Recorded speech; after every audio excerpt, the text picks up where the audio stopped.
तो dynamic routing start करेंगे आज हम। कल हमने स्टैटिक राउटिंग डिस्कस किया था। थोड़ा सा ही डिफरेंस है बस स्टैटिक राउटिंग और डायनामिक राउटिंग में। अल्टीमेट गोल तो क्या है हमारा, क्या कॉन्फ़िगर करना, राउटिंग कॉन्फ़िगर करना। तो कल हमने क्या किया था यार, R1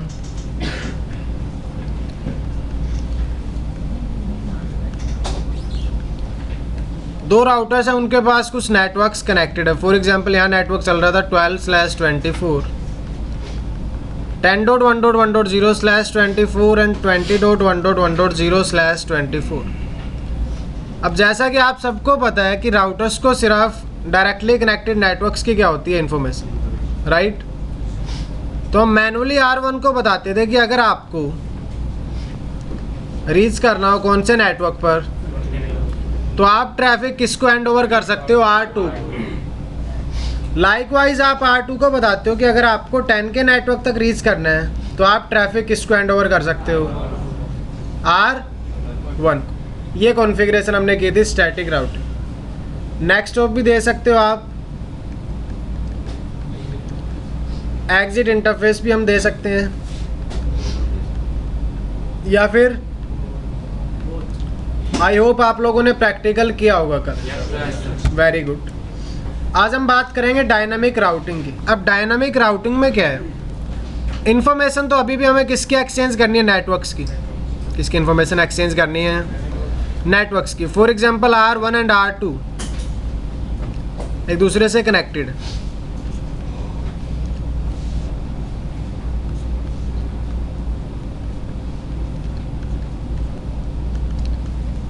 सेम कॉन्फ़िगरेशन 12.1.1.0/24,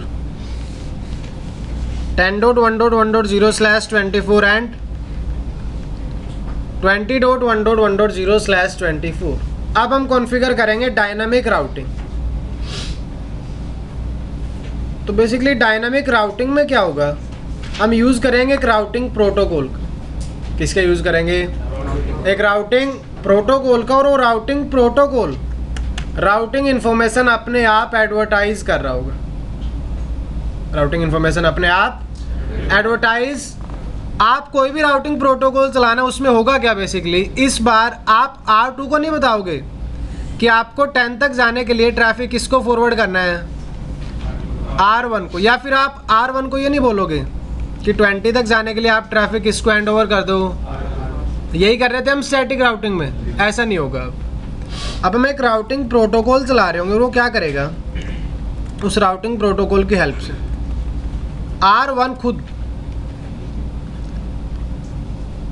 बताएगा किसको, R2 को, कि अगर आपको एक नेटवर्क तक रीच करना है 10.1.1.0/20, प्लीज़ फॉरवर्ड ट्रैफिक टू। आप 10 के नेटवर्क तक जाने के लिए ट्रैफिक किसको फॉरवर्ड कर सकते हो, मुझे, क्योंकि वो 10 का नेटवर्क किससे कनेक्टेड है, R1 से कनेक्टेड है। तो R1 खुद बता रहा होगा ये बात, आपको स्टैटिक राउट देने की ज़रूरत। तो R1 ने इन्फॉर्मेशन दिया R2 को कि 10 का जो नेटवर्क है वो मेरे से क्या है, कनेक्टेड। अगर आपको कभी भी 10 के नेटवर्क तक रीच करना हो तो आप ट्रैफिक मुझे हैंड ओवर कर सकते हो। लाइकवाइज R2 बता रहा होगा किसको, R1 को, क्या, यस, 20.1.1.0/24 किससे कनेक्टेड है, R2 से। तो R1 ने अपने कनेक्टेड नेटवर्क की इन्फॉर्मेशन किसको दी है इस बार, R2 को। R2 अपने नेटवर्क की इन्फॉर्मेशन किसको देगा, R1 को देगा। ये सारा प्रोसेस डायनामिक होगा। आपको डायरेक्शन डिफाइन करने की ज़रूरत नहीं है, आपको नेक्स्ट हॉप नहीं बताना मैनुअली, अच्छा नेक्स्ट हॉप 12.2 रहेगा, 23.2 रहेगा, ये एग्जिट इंटरफेस रहेगा, ऐसा कुछ नहीं करना। एक राउटिंग प्रोटोकॉल होगा, जैसे वो राउटिंग प्रोटोकॉल आप इनेबल करते हो, routing protocol will start advertising routing information. वो अपने नेटवर्क्स की इन्फॉर्मेशन खुद किसको बताएगा, सामने वाले राउटर्स को, कि अगर आपको इस नेटवर्क तक जाना है तो आप ट्रैफिक मुझे फॉरवर्ड कर सकते हैं। ये किस में रहेगा आपका, डायनामिक राउटिंग। अब डायनामिक राउटिंग में ये काम करवाने के लिए आपके पास बहुत सारे प्रोटोकॉल्स हैं। बहुत सारे क्या हैं? प्रोटोकॉल से ये काम करवाने के लिए। तो आपके पास राउटिंग प्रोटोकॉल्स की सबसे पहले तो दो कैटेगरी हैं।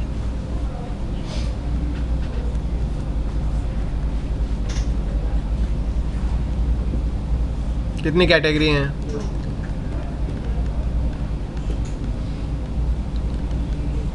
Interior gateway protocol known as IGP,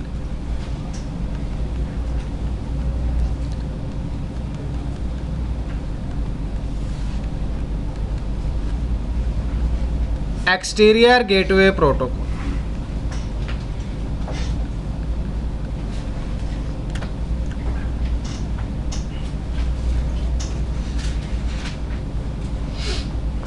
ठीक है।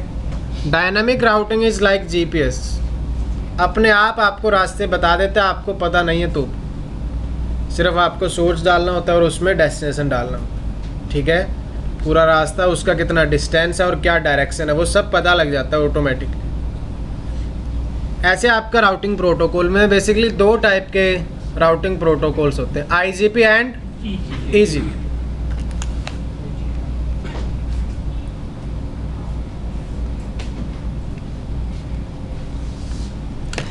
Protocols are used routing information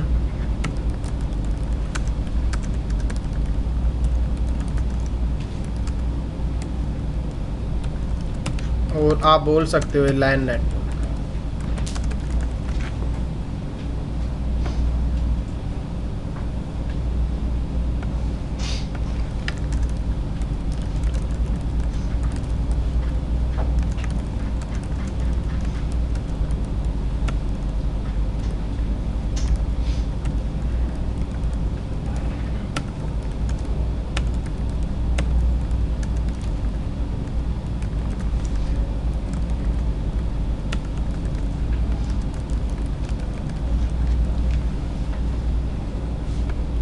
The routing protocols which are used to maintain global routing table means internet। वहाँ आपके कौन से प्रोटोकॉल चल रहे होंगे? EGP, क्योंकि लार्ज साइज नेटवर्क्स होते हैं।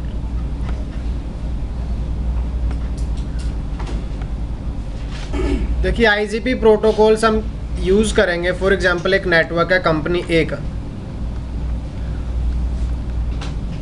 कुछ राउटर्स लगे हुए हैं,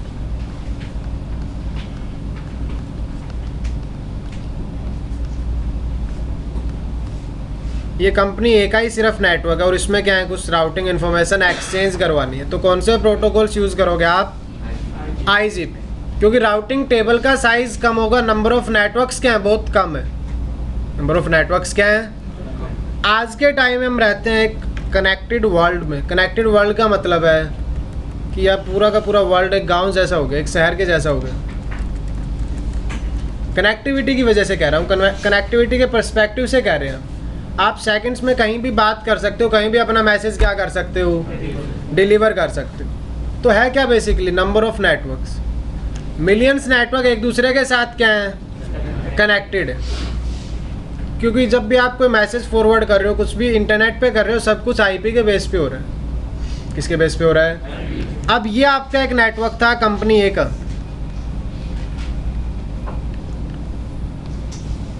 ये किसी का होम नेटवर्क है, ये कोई और कंपनी है,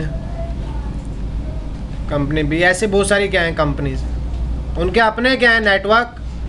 और ये क्या आपका यहाँ ISP, इंटरनेट सर्विस। ऐसा नहीं है कि सिर्फ एक ही ISP है, बहुत सारे ISPs होते हैं जो बैकएंड पे एक दूसरे के साथ क्या रहते हैं, कनेक्टेड। इस कंपनी ने इस इंटरनेट से सर्विस ले रखी थी, ये इससे कनेक्टेड है, ये इससे कनेक्टेड है। इस तरीके से सबने किससे कनेक्टिविटी ले रखी है, इंटरनेट से। अब जब इतने सारे नेटवर्क्स इंटरनेट से कनेक्टेड होंगे तो राउटिंग टेबल का साइज़ तो बढ़ेगा, क्योंकि नंबर ऑफ़ नेटवर्क्स बहुत ज़्यादा है। अगर आप किसकी बात करते हो, इंटरनेट की बात करते हो, तो नंबर ऑफ़ नेटवर्क्स क्या है, बहुत ज़्यादा है। आपके छोटे जो राउटिंग प्रोटोकॉल्स हैं वो इतना लोड नहीं ले सकते, इसलिए वहाँ कौन से प्रोटोकॉल यूज़ करते हैं, EGP। इंटरनेट पे जो राउटिंग टेबल है उसको मेंटेन रखने के लिए, क्योंकि इसमें राउटिंग टेबल अगर आप चेक करते हो ना उसमें लगते हैं 10 से 15 मिनट। बहुत बड़ी राउटिंग टेबल होती है, बहुत बड़ी क्या होती है, क्योंकि नंबर ऑफ नेटवर्क्स आप सोच लो कितने हो सकते हैं। और ये जो लैब में आप देखते हो छोटे राउटर, ये एंटरप्राइज नेटवर्क के लिए हैं या फिर एक लोकल एरिया। जब आप आईएसपी के राउटर्स देखते हो ना तो आपके अलमीरा जितने राउटर्स होते हैं, इतने बड़े बड़े राउटर्स, उसमें बहुत सारे पोर्ट्स होते हैं, बहुत सारे क्या होती हैं, क्योंकि इतनी सारी राउटिंग इन्फॉर्मेशन स्टोर करना, इतने फास्ट डिसीजंस लेना, उनके लिए बहुत ज़्यादा हाई रैम चाहिए होता है, सीपीयू चाहिए होता है और बहुत सारी चीज़ें लगती। ठीक है, तो इसलिए दो अलग अलग टाइप के राउटिंग प्रोटोकॉल्स बनाए गए थे। स्मॉल नेटवर्क है तो हम क्या यूज़ कर रहे होंगे, आईजीपी। लार्ज साइज नेटवर्क्स में हम क्या यूज़ कर रहे होंगे, ईजीपी राउटिंग प्रोटोकॉल्स। क्लियर है इतना? ठीक है जी। अब दो प्रोटोकॉल्स थे हमारे पास, आईजीपी और ईजीपी। फिर आपके पास आईजीपी में चॉइसेस हैं, चॉइस है आपके पास, आप डिसाइड कर सकते हो कौन सा प्रोटोकॉल यूज़ करना है।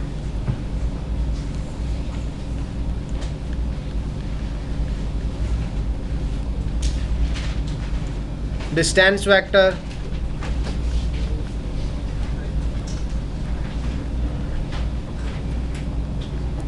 Advanced distance vector, EGP, path vector category आ जाती है, उसमें एक ही कैटेगरी है सिर्फ। फिर डिस्टेंस वेक्टर में आपके प्रोटोकॉल्स हैं, रिप, आईजीआर। लिंक स्टेट में ओएसपीएफ, आईएसआईएस, वो वाला आईएसआईएस नहीं है ये, ईआईजीआरपी। और यहाँ एक प्रोटोकॉल है जो सबकी फैंटेसी रहती है, और बीजीपी पढ़ना है। चाहे ईआईजीआरपी ओएसपीएफ अच्छे से ना आता हो, क्या पढ़ना होता है, बीजीपी पढ़ना होता है, बट हम ऐसा नहीं करेंगे।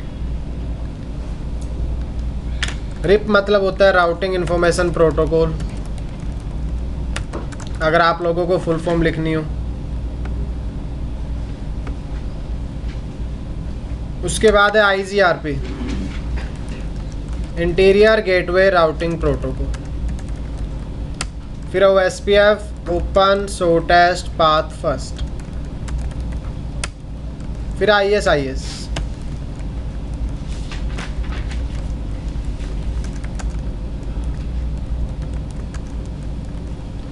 Intermediate system to intermediate system. फिर है ईआईजीआरपी, ये इनहेंस वर्जन है आईजीआरपी का। And then we have BGP, border gateway protocol.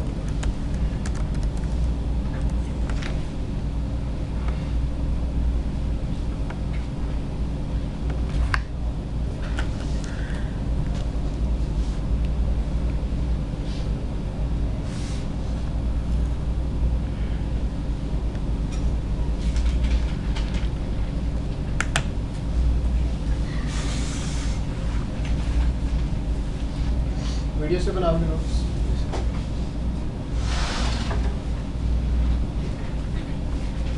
IGP में फिर तीन category, distance vector, link state and advanced distance vector. और आपका पाथ वेक्टर में सिर्फ, सॉरी, ईजीपी में एक ही कैटेगरी है, पाथ वेक्टर। फिर प्रोटोकॉल्स के कुछ examples, RIP, IGRP, OSPF, ISIS, और एडवांस डिस्टेंस वेक्टर में हमारे पास है ईआईजीआर। ओके, और पाथ वेक्टर में आपके पास सिर्फ एक ही प्रोटोकॉल है, that is BGP, border gateway protocol. ये फुल फॉर्म लिखी हुई है साइड में अगर आपको लिखना हो तो। Intermediate system to intermediate system, intermediate term है यार ओएसआई मॉडल की। कौन से मॉडल की? ओएसआई मॉडल में राउटर को क्या बोलते हैं, इंटरमीडिएट सिस्टम। क्या बोलते हैं? तो एक राउटर को हम राउटर भी बोल सकते हैं, राउटर को आप गेटवे भी बोल सकते हो, या फिर उसको इंटरमीडिएट सिस्टम भी बोल सकते हो। तो intermediate system to intermediate system का मतलब है एक ऐसा राउटिंग प्रोटोकॉल जो दो राउटर्स के बीच चलता है। और क्या एक्सचेंज करवाता है? Routing information. तो वैसे तो सारे राउटिंग प्रोटोकॉल राउटर्स पे ही चलते हैं, इन्होंने नाम ही ऐसा रख दिया थोड़ा सा related, intermediate system to intermediate system. अब पहले जो CCNA था पुराना आपका, उसमें रिप भी था, रिप नहीं है। IGRP तो पहले ही फिनिश हो चुका है, क्योंकि IGRP का हमारे पास एक इनहेंस वर्जन है। कौन सा? IGRP तो सिस्को प्लेटफॉर्म पर सपोर्टेड भी नहीं है, क्योंकि IGRP से क्या बन चुका है? EIGRP, enhanced version of IGRP। उसको हम क्या बोल देते हैं? EIGRP। तो IGRP तो वैसे ही सपोर्टेड नहीं है। ISIS, EIGRP एंड सिर्फ एक ही प्रोटोकॉल बचता है हमारे पास, that is OSPF, open shortest path. हम किसके बारे में बात करेंगे? ओपन शॉर्टेस्ट पाथ फर्स्ट के बारे में। किसके बारे में? Open shortest path first. लेकिन ये कैटेगरी बनाई गई थी यार राउटिंग प्रोटोकॉल के बिहेवियर पर। किस पर डिपेंडेंट है ये? राउटिंग प्रोटोकॉल के बिहेवियर पर डिपेंडेंट है। डिस्टेंस वेक्टर थोड़ा सा समझने की कोशिश करेंगे हम। डिस्टेंस एंड वेक्टर दो अलग अलग चीजें हैं। दो अलग अलग क्या हैं? डिस्टेंस का मतलब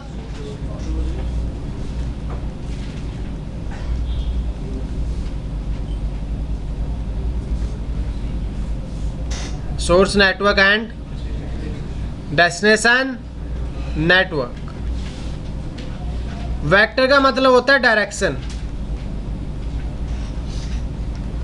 वेक्टर का क्या मतलब होता है? आपके जो डिस्टेंस वेक्टर राउटिंग प्रोटोकॉल्स थे, उनको सिर्फ दो ही बातें पता होती थी कि उस नेटवर्क तक जाने का डिस्टेंस कितना है और डायरेक्शन क्या है। वहाँ तक जाने का डिस्टेंस कितना है और डायरेक्शन क्या है। जैसे आप किसी से रास्ता पूछते हो, आपको सिर्फ क्या पता होता है? वहाँ तक डिस्टेंस और डायरेक्शन। आपको ये नहीं पता होता पूरा पाथ कैसा है, सिर्फ आपको नेक्स्ट पॉइंट दिख रहा होता है। सिर्फ क्या दिख रहा होता है? अगर आप GPS यूज़ करते हो, GPS में आप सारा रास्ता पहले ही देख सकते हो, कहाँ से आपको गुजरना होगा, कितने दूर होगा, कैसी लोकेशन है, सब कुछ पहले ही पता लग जाता है। किसमें? GPS में। ठीक है। तो डिस्टेंस वेक्टर में क्या था यार? दो प्रोटोकॉल थे, रिप एंड IGRP। IGRP तो बहुत टाइम पहले ही ऑब्सोलीट हो चुका है, हटा दिया गया, क्योंकि IGRP का हमारे पास कौन सा वर्जन है? इनहेंस वर्जन ऑफ IGRP, जिसको हम EIGRP बोल देते हैं। अब रिप क्यों हटा दिया गया? उसके भी कुछ रीजंस थे। जैसे अगर आप बात करते हो टोपोलॉजी की, R1, R2, R3, कितने राउटर्स हैं? 3। R1 से एक नेटवर्क कनेक्टेड है 10 का, 10.1.1.0/24। Network is connected with IP address 12.1.1, 12.2, 23.1, 23. Interface number 0/0, ये भी 0/0 है, यहाँ 0/1 है, 0/0, 0/1। इस तरीके की कनेक्टिविटी थी। कैसी राउटिंग कर रहे हैं इस बार हम? Dynamic routing. कैसी राउटिंग है? तो हमें कुछ नहीं करना, हमें सिर्फ एक राउटिंग प्रोटोकॉल इनेबल करना है। उसके अलावा बाकी सारा काम किसका रहेगा? राउटिंग प्रोटोकॉल का रहेगा। अब हम यूज़ कर रहे हैं रिप। कौन सा प्रोटोकॉल यूज़ कर रहे हैं? Routing information protocol. जैसे आप रिप इनेबल करते हो, जैसे क्या इनेबल करते हो आप? रिप क्या करता है? इसको ट्रैफिक या फिर इसको इन्फॉर्मेशन दे देता है कि मेरे से एक नेटवर्क कनेक्टेड है 10.1.1.0/24। क्या कनेक्टेड है मेरे साथ? एक नेटवर्क 10.1.1.0/20। R2 कहता है ठीक है, हम एंट्री क्रिएट कर लेते हैं 10.1.1.0/24। नेक्स्ट ऑफ कौन रहेगा? और एग्जिट इंटरफेस 0/। इस इंटरफेस पे आ रही थी इन्फॉर्मेशन, तो यहीं से कौन सा नेटवर्क रीचेबल होगा? 10 का इन्फॉर्मेशन दे कौन रहा है? 12. तो इसने अपनी राउटिंग टेबल बना ली। R3 भी अपनी इंफॉर्मेशन दे रहा होगा R2 को कि मेरे से एक नेटवर्क कनेक्टेड है, कौन सा 30.1.1.0/20। इसने ये भी क्या बना ली 23.1.1.2। साथ में क्या रहेगा एग्जिट इंटरफेस। जब आप डायनामिक राउटिंग करते हो तो दोनों इन्फॉर्मेशन होती है आपके पास, नेक्स्ट हॉप भी और एग्जिट इंटरफेस भी। बन गई राउटिंग टेबल R2 की। क्या R1 को 30 का पता लगा? और क्या R3 को 10 के नेटवर्क का पता है? तो ये राउटिंग प्रोटोकॉल की रिस्पॉन्सिबिलिटीज होती हैं कि अगर आपको किसी राउटर से कुछ राउटिंग इन्फॉर्मेशन मिलती है तो वो इन्फॉर्मेशन आप नेक्स्ट राउटर को एडवर्टाइज करोगे। किसको एडवर्टाइज करोगे? अगर वो ऐसा नहीं करते तो राउटिंग इन्फॉर्मेशन एक्सचेंज ही नहीं होगी, क्योंकि सारे राउटर्स को तो आप डायरेक्टली कनेक्ट। तो हुआ क्या है यहाँ पर, R2 को R1 से एक नेटवर्क मिला था 10 का, R2 वो नेटवर्क किसको देगा R3 को। 10.1.1.0/20 R3 क्या मेंटेन करेगा अपनी एक राउटिंग। 10.1.1.0/24 तक जाने के लिए R3 के लिए नेक्स्ट हॉप कौन रहेगा, और एग्जिट इंटरफेस आप कहोगे 12.1 क्यों नहीं है भाई? R3 को 12.1 नहीं दे रहा इन्फॉर्मेशन, कौन दे रहा है R2 दे रहा है। कौन दे रहा है इन्फॉर्मेशन? R2 को 30 का नेटवर्क किससे मिला था? वो 30 का नेटवर्क R1 को कौन देगा? R2 देगा, क्योंकि R2 को इन्फॉर्मेशन मिली है तो अपने नेबर को तो देनी ही पड़े। 30.1.1.0/R1 को पता लग जाएगा अब 30 के नेटवर्क। कौन रहेगा नेक्स्ट हॉप R1 के लिए, और एग्जिट इंटरफेस 0/। तो हमें कुछ नहीं करना, राउटिंग प्रोटोकॉल अपने आप क्या कर रहे होंगे, इन्फॉर्मेशन एक्सचेंज कर रहे होंगे। और एक राउटर को अगर किसी एक राउटर से क्या मिलती है राउटिंग इन्फॉर्मेशन, तो वो इन्फॉर्मेशन नेक्स्ट राउटर को क्या कर रहा होगा, एडवर्टाइज कर रहा होगा। अगर ऐसा नहीं करते तो फिर पूरे नेटवर्क में तो इन्फॉर्मेशन डिस्ट्रीब्यूट नहीं हो सकती। ठीक है, जैसे आपको कोई बात पता लगती है, आप नेक्स्ट अपने किसी को बता देते हो, वो कहते हैं ना ये बात हम दो के बीच रहना चाहिए। दो के बीच तो कभी नहीं रहती बात, कम से कम कितने लोगों के बीच होती है बात?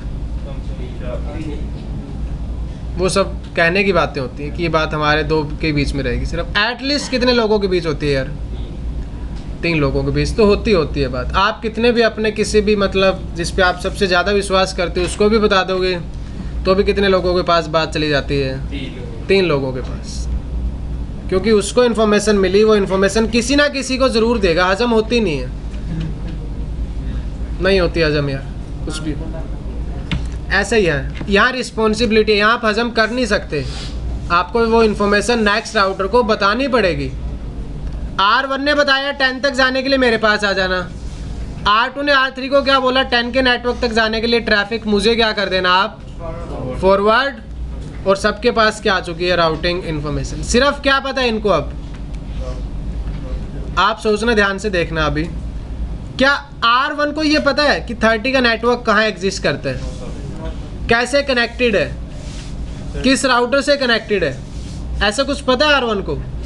R1 को सिर्फ ये पता है कि अगर मुझे 30 के नेटवर्क तक जाना है तो ट्रैफिक किसको देना है, सिर्फ इतना सा पता है। R1 को ये नहीं दिख रहा कि 30 का नेटवर्क एक्चुअल में कहाँ एग्जिस्ट करता है, या फिर वो किस राउटर से कनेक्टेड है, कैसा टोपोलॉजी का डायग्राम है, या फिर हमारा नेटवर्क कैसा है। ऐसी कोई भी इंफॉर्मेशन किस में नहीं होती कभी, डिस्टेंस वेक्टर राउटिंग प्रोटोकॉल्स में। उनको सिर्फ ये दिख रहा होता है नेक्स्ट राउटर क्या है। R1 को पता है कितनी विजिबिलिटी है, R1 को सिर्फ इतनी सी विजिबिलिटी है। R1 को R2 से पीछे कुछ भी नहीं दिख रहा,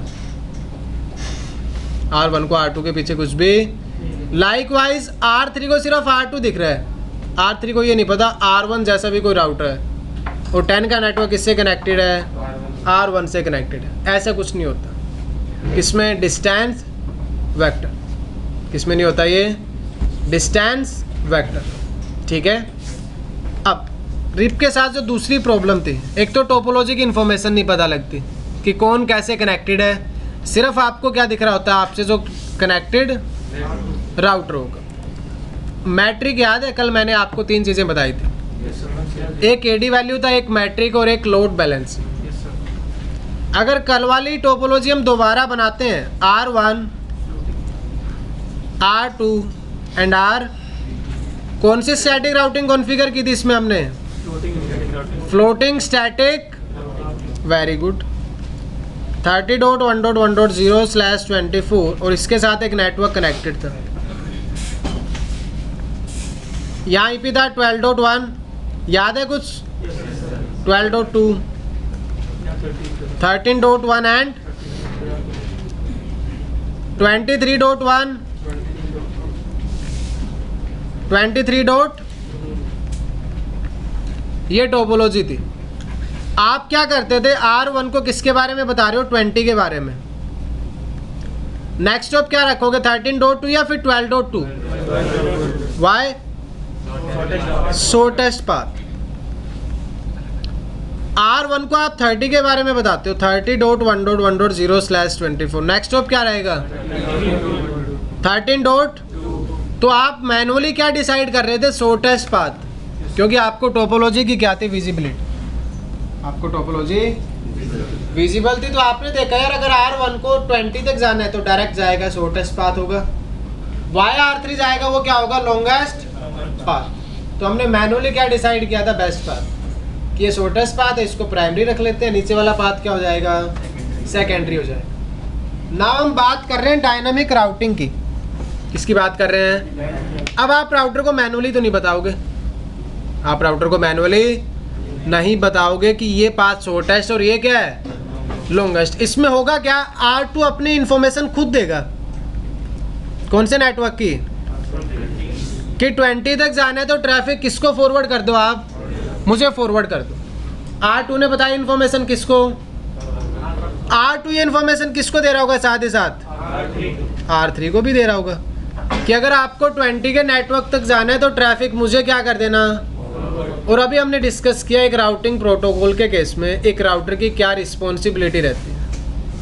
अगर आपको किसी एक राउटर से कोई नेटवर्क मिलता है तो वो नेटवर्क आप नेक्स्ट राउटर को क्या करोगे? फॉरवर्ड। R3 को 20 का नेटवर्क किससे मिल रहा है? R2 से। R3 वो नेटवर्क किसको बताएगा अब कि भाई 20 के नेटवर्क तक आप वाया मेरे भी जा सकते हो, वाया R3 भी जाया जा सकता है। अब R1 कंफ्यूज्ड है। R1 क्या है? R1 को इंफॉर्मेशन मिल रही है कौन से नेटवर्क की? R2 कह रहा है आप मेरे पास ट्रैफिक फॉरवर्ड कर देना, और R3 कह रहा है आप मेरे पास ट्रैफिक फॉरवर्ड कर देना। दोनों में से बेस्ट कौन सा होगा? R2। देखो कैसे पता लगा आपको सबसे पहले R2 बेस्ट होगा? कैसे बोल रहे हो आप? किस बिहाफ पे बोल रहे हो? हमें दिख रहा है, बट राउटिंग प्रोटोकॉल चल रहा है इस बार। क्या चल रहा है? उसको नहीं दिखता। तो सबसे पहले राउटर फिर क्या कंपेयर करेगा? वो ये देखेगा सोर्स ऑफ इंफॉर्मेशन क्या है। R1 और R2 के बीच क्या चल रहा है? क्या चल रहा है? और R1 और R3 के बीच क्या चल रहा है? तो सोर्स ऑफ इंफॉर्मेशन दोनों साइड से ही कौन है? रिप। एडी वैल्यू कितनी होती है रिप की? 120। कितनी होती है? अब दोनों साइड से एडी वैल्यू सेम है, सोर्स ऑफ इंफॉर्मेशन सेम है, तो ट्रस्ट लेवल भी क्या है? तो मैं एडी वैल्यू के बेस पे तो डिसाइड नहीं कर सकता कि कौन सा बेस्ट। एडी वैल्यू तो क्या कर जाएगी इस केस में? टाई कर जाएगी। सेकंड क्राइटेरिया क्या था? अब यार मैट्रिक क्या होती है?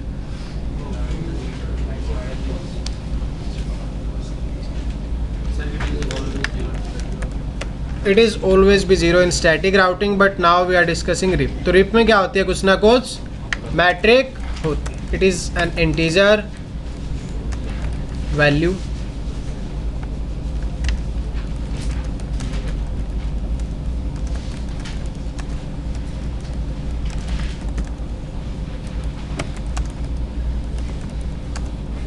and source of information will be, it is an integer value used to decide best path when source of information will be अब देखो R1 के लिए सोर्स ऑफ इंफॉर्मेशन दोनों साइड से ही सेम है। किससे मिल रही है इंफॉर्मेशन? रिप से। ना तो स्टैटिक राउटिंग है ना कोई दूसरा राउटिंग प्रोटोकॉल। किससे मिल रही है इंफॉर्मेशन? तो दोनों साइड से एडी वैल्यू कितनी है? बिना रिवीजन के आओगे तो ऐसे ही मुंह रहेगा यार पूरी क्लास। कितनी एडी वैल्यू है रिप की? 120। तो दोनों साइड से राउटिंग इंफॉर्मेशन का जो सोर्स है वो तो सेम है, तो हम किसके बेस पे डिसाइड नहीं कर पा रहे? तो इसीलिए मैट्रिक बनाई गई थी डायनेमिक राउटिंग प्रोटोकॉल्स में। Because in case of static routing it is your responsibility to decide shortest path. Because आपके पास पूरी टोपोलॉजी का व्यू होता है, आपको पता है कि कौन सा शॉर्टेस्ट पाथ और कौन सा लॉन्गेस्ट पाथ है। But in case of dynamic routing protocols they are using metric values to decide shortest path when source of information is same. तो मैट्रिक वेरी करती है routing protocol to protocol. RIP कुछ और matric use करता है, EIGRP कुछ और use करता है, OSPF कुछ और यूज करता है। ठीक है, जैसे हम यूज करते हैं यार,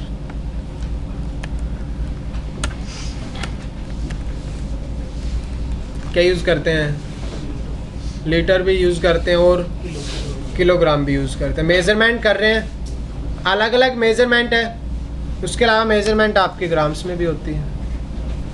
और भी क्या होते होंगे मेजरमेंट की? यूनिट्स हो सकती हैं। तो अलग अलग क्या होती है? यूनिट्स होती हैं किसकी? मेजरमेंट की। दूध लेते हो आप लीटर के हिसाब से आता है, कुछ सामान लेते हो वो किलोग्राम के हिसाब से भी आते हैं। कुछ पे लिखा होता है केजी, कुछ पे लिखा होता है लीटर लिखा होता है। मेजरमेंट यूनिट्स क्या होती हैं? अलग अलग होती हैं। लेकिन मतलब क्या दोनों का ही? मेजरमेंट। मतलब क्या दोनों का ही?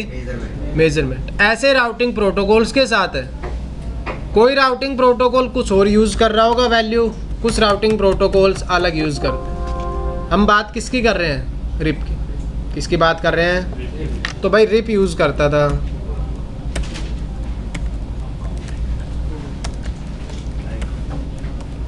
नंबर ऑफ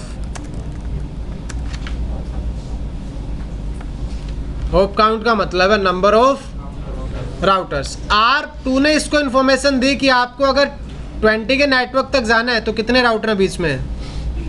एक। R1 को अगर 20 के राउटर तक जाना है नेटवर्क तक तो कितने राउटर्स हैं? कौन सा राउटर है बीच में? R2। कौन सा राउटर है? यही इंफॉर्मेशन R2 ने किसको दी? R3 को, कि अगर आपको 20 के नेटवर्क तक जाना है तो बीच में कितने राउटर मिलेंगे आपको? 1 मिलेगा। क्या R3 जब इंफॉर्मेशन R1 को दे रहा होगा तो होप काउंट 1 रहेगा? भाई होप काउंट कितना हो जाएगा? अगर R1 वाया R3 जाना चाहता है कौन से नेटवर्क तक? कितने राउटर्स हैं बीच में? एक R3 को क्रॉस करना होगा और उसके बाद किसको क्रॉस करना होगा? वाया R3 जाने में कितने राउटर आएंगे? डायरेक्ट जाएगा कितने राउटर होंगे? शॉर्टेस्ट पाथ कौन सा है फिर? जहाँ लोअर होप काउंट है, जहाँ लोअर क्या है? तो मैट्रिक के बेस पे राउटिंग प्रोटोकॉल खुद डिसाइड कर लेगा कि कौन सा शॉर्टेस्ट। R1 ने देखा, कहता ठीक है दोनों साइड से जो एडी वैल्यू हो कितनी है?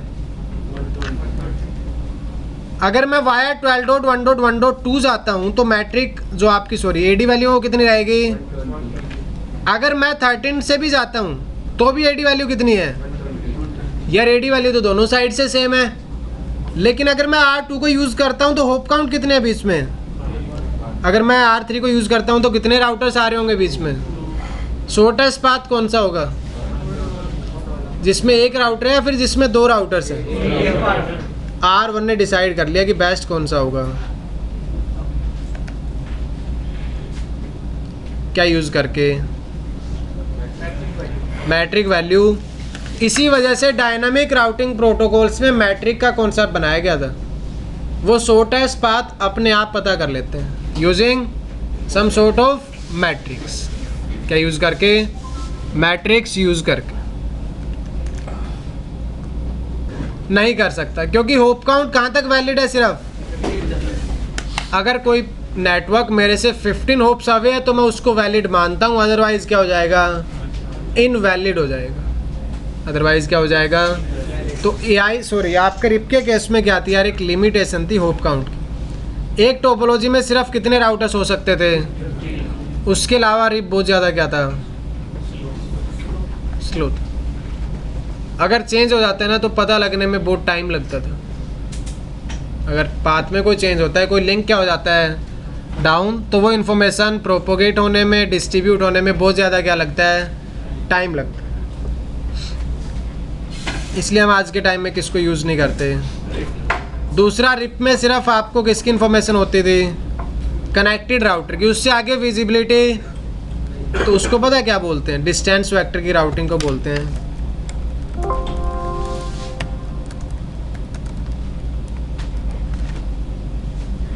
रूमर्स का मतलब समझते हो आप?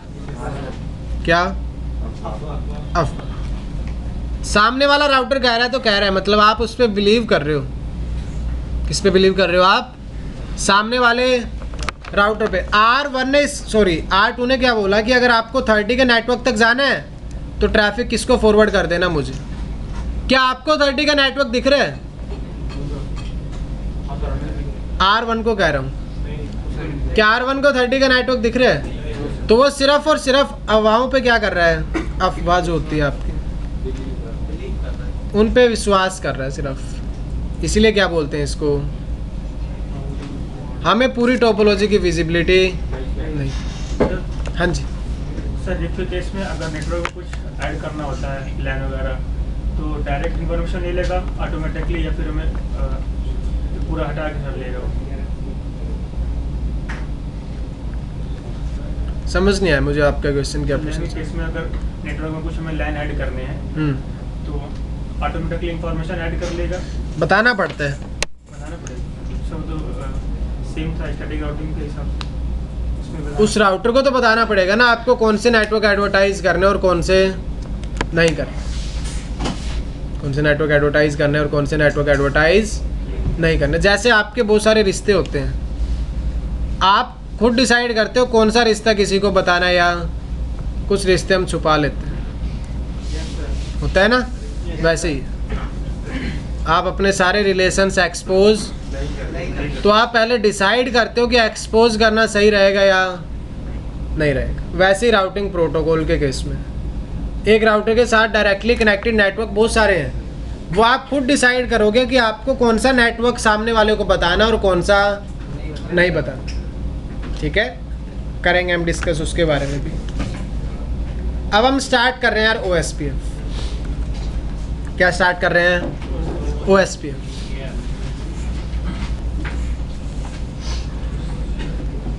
OSPF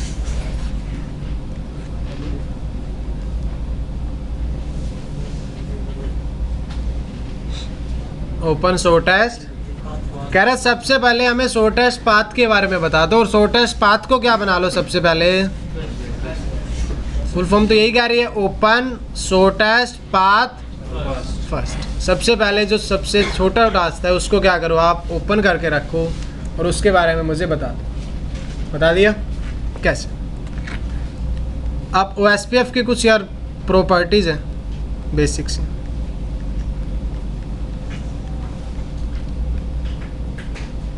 एक डायनामिक राउटिंग प्रोटोकॉल है तो कुछ मैसेजेस होंगे इसके। क्या होंगे? कुछ messages.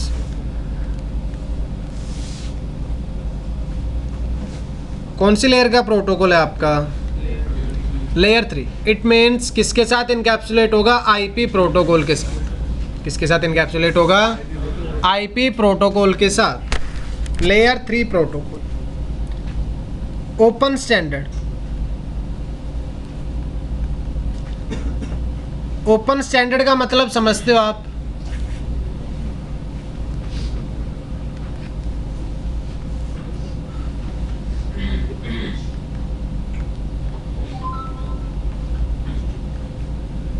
It is supported on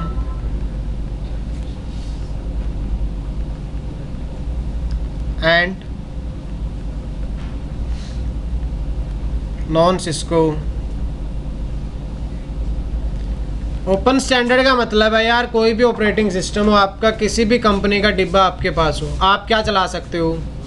OSPF, open shortest path first. एक ऐसा प्रोटोकॉल है, एक open standard protocol. Cisco platform, non Cisco platform, OSPF is supported. Now you know कि अगर लेयर 3 होगा तो क्या रहेगा इसका एक प्रोटोकॉल नंबर आई थिंक 89 या 88 कुछ रहता है, लेट मी चेक। आप याद रख लेना यार अगर रखना हो तो, ठीक है। OSPF protocol number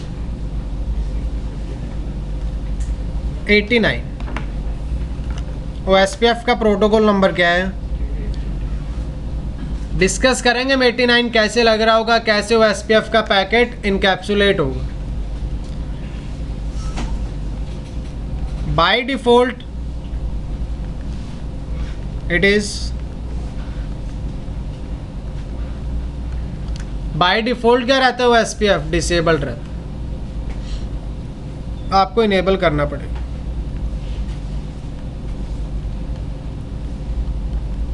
multicast address 224.0.0.5 and 6 बात करेंगे क्या है।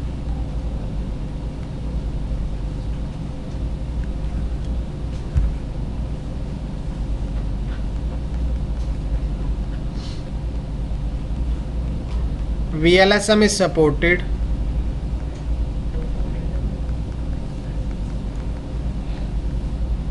Hello timer 10 seconds.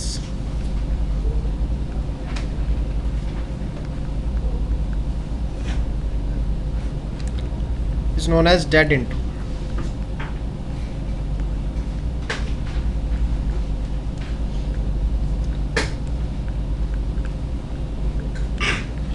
$40 seconds.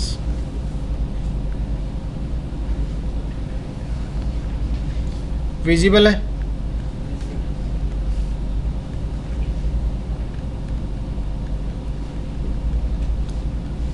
OSPF messages. Hello.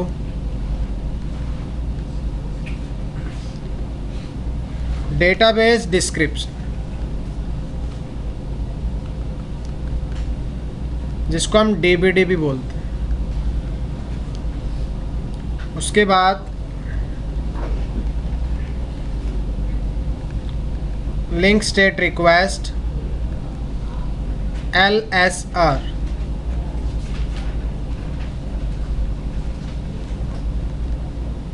Link state update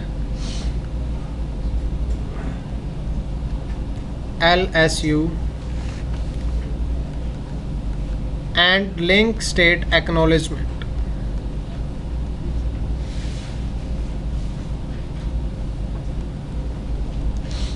जिसको हम बोलते हैं LSEC। 5 मैसेजेस होते हैं OSPF के। Hello, DBD, link state request, update, acknowledgement.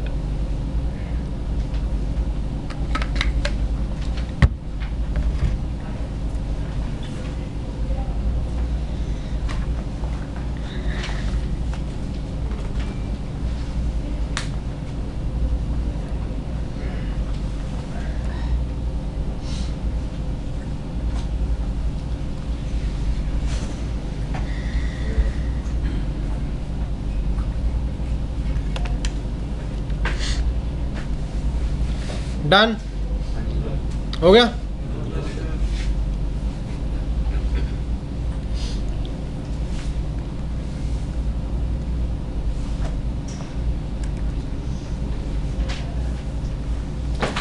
OSPF में मैट्रिक रहती है यार कॉस्ट।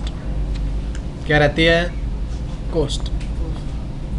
OSPF की जो मैट्रिक है उसको कॉस्ट बोलते हैं। रिप की मैट्रिक को हम क्या बोलते हैं? Hope count. ठीक है, बात करेंगे हम कैसे यूज़ होती है। लोअर कॉस्ट पाथ बेस्ट रहेगा, जैसे लोअर होप काउंट था।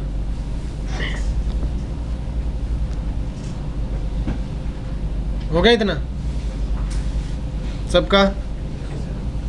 तो देखिए सिंपल से हमारे पास 2 राउटर्स हैं, for example R1 and R2। R1 के पास एक नेटवर्क है 10.1.1.0/24 20.1.1.0/24, 12.1.1.1, 12.1.1.2। बाय डिफ़ॉल्ट राउटर्स क्या मेंटेन कर रहे होंगे? अपनी राउटिंग टेबल। क्या मेंटेन कर रहे होंगे? अपनी राउटिंग टेबल। तो R1 के पास कितने नेटवर्क्स की इंफॉर्मेशन है? सिर्फ 2 networks, 12.1.1.0/24, 0/1। Likewise R2 12.1.1.0/24, interface number is 0/0, 20.1.1.0, 0/1। अब हम यहाँ चला रहे होंगे OSPF। क्या चला रहे होंगे इस बार? तो OSPF आपका एक लेयर 3 प्रोटोकॉल है यार। कौन सी लेयर का प्रोटोकॉल है? ओपन स्टैंडर्ड है, सिस्को प्लेटफॉर्म है तो भी चला सकते हो, नॉन सिस्को है तो भी क्या चल सकता है? OSPF चलाया जा सकता है।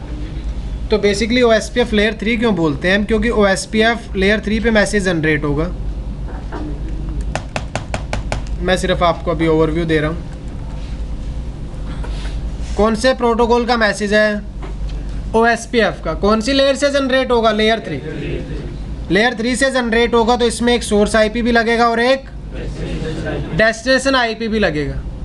सोर्स IP तो एग्जिट इंटरफेस का, जिस भी इंटरफेस से मैसेज फॉरवर्ड हो रहा है।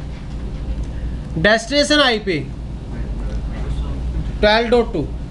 क्या लग रहा है आपको क्या होगी? लेकिन 12.2 नहीं होती। डेस्टिनेशन तो अननोन है ना, आपको थोड़ी पता है 12.2 पे OSPF चल रहा है या सामने वाले राउटर का IP क्या है? 12. ये बात किसको नहीं पता? OSPF को। सामने 5 राउटर भी तो हो सकते हैं। कितने राउटर भी हो सकते हैं? इसीलिए OSPF यूज़ करता है मल्टीकास्ट एड्रेस, या तो 5 या फिर, तो यहाँ इसने लगाया कौन सा एड्रेस? 224.0.0. इसके साथ एक प्रोटोकॉल नंबर लगेगा। क्या प्रोटोकॉल नंबर लगेगा? ताकि R2 को देखते ही पता लग जाए अच्छा OSPF का मैसेज है। अगर उस पर OSPF चल रहा होगा तो ठीक है, अदरवाइज डिस्कार्ड कर देगा मैसेज को। क्या कर देता है? इतना करने के बाद ट्रैफिक आएगा लेयर 2 पर। लेयर 2 पे आपको पता है सोर्स मैक भी लगता है, और सोर्स मैक कौन से इंटरफेस का होगा? 0/1 का। अब याद रखना, अगर IP हेडर में डेस्टिनेशन IP मल्टीकास्ट है तो डेस्टिनेशन मैक भी मल्टीकास्ट होगा। डेस्टिनेशन IP यूनिकास्ट है तो डेस्टिनेशन मैक भी यूनिकास्ट होगा। अगर डेस्टिनेशन IP ब्रॉडकास्ट है तो डेस्टिनेशन मैक भी क्या होता है? इस बार डेस्टिनेशन IP मल्टीकास्ट है तो आप देखोगे डेस्टिनेशन मैक भी क्या रहेगा यार? मल्टीकास्ट मैक रहेगा। इस तरीके से R1 ट्रैफिक इसको फॉरवर्ड करेगा R2 को। तो बेसिकली जो हमने यहाँ प्रॉपर्टीज़ लिखी थी उसके अकॉर्डिंग OSPF आपका कौन सी लेयर का प्रोटोकॉल है? अगर कोई भी मैसेज एक्सचेंज होता है तो वो ऑलवेज किसके साथ इनकैप्सुलेटेड होगा? IP के साथ। किसके साथ? और प्रोटोकॉल नंबर क्या रहेगा उसमें? 89। प्रोटोकॉल नंबर क्या रहेगा? 89। मल्टीकास्ट एड्रेस 5 भी हो सकता है, और बात करेंगे कब 5 होगा और कब 6 होगा। उसके बाद VLSM इज मतलब आप क्लासलेस नेटवर्क्स यूज़ कर सकते हो। कौन से नेटवर्क्स यूज़ कर सकते हो? हेलो टाइमर, डेड इंटरवल, बात करेंगे मैट्रिक पोस्ट। उसके बाद कितने मैसेज थे? Hello message, DBD, link state request, link state update and. अब आपने बोला डायरेक्शन हम खुद से डिफाइन नहीं करेंगे। स्टैटिक राउटिंग में क्या था? सारा काम कौन कर रहे थे? हम। अब सारे काम राउटिंग प्रोटोकॉल कर रहे हैं, तो भाई कुछ ना कुछ मैसेज तो चाहिए होगा, कुछ ना कुछ तो वे ऑफ कम्युनिकेशन होना चाहिए ना दो राउटर्स के बीच, ताकि वो एक दूसरे से क्या कर पाएँ? कम्युनिकेट कर पाएँ। तो सबसे पहली रिक्वायरमेंट अगेन राउटर्स पे क्या कॉन्फ़िगर करना होगा? IP address. जब तक आप IP कॉन्फ़िगर नहीं करोगे ना ही आप OSPF चला सकते, ना ही EIGRP चला सकते हो, ना ही RIP चला सकते। सबसे पहले तो क्या कॉन्फ़िगर होना चाहिए? IP address. पहले क्या कॉन्फ़िगर होना चाहिए?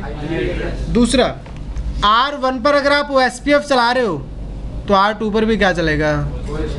ऐसे नहीं R1 पे OSPF चला लिया, R2 पे EIGRP चला लेते हैं। प्रोटोकॉल्स कंपैटिबल नहीं होते एक दूसरे के साथ। क्या मतलब था प्रोटोकॉल का? Set of rules. अब दो अलग अलग प्रोटोकॉल है तो सेट ऑफ रूल्स ही क्या है, अलग अलग। अब OSPF और EIGRP थोड़ी कम्युनिकेट करेंगे। OSPF राउटर के साथ कम्युनिकेट कर सकता है, EIGRP राउटर के साथ। ठीक है, इस टोपोलॉजी में हमने क्या चलाया, OSPF। अब CCNA में तो वैसे थोड़ा सा पार्ट रहता है OSPF का, लेकिन जब आप CCNP में जाओगे तो आपको कुछ और भी बातें पता लगेंगी। कोई भी राउटिंग प्रोटोकॉल चलाते हो ना, उसमें बेसिक सी बातें होती है 3-4। सबसे पहले आपको क्या करना होगा,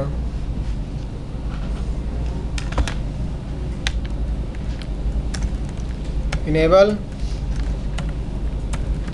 राउटिंग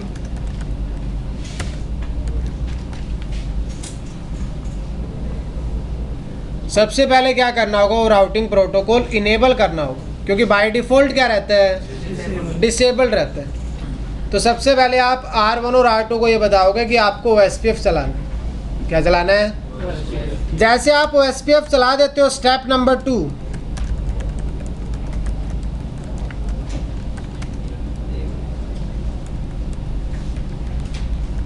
नेबर डिस्कवरी एंड, क्या प्रोसेस चलता है, नेबर डिस्कवरी एंड।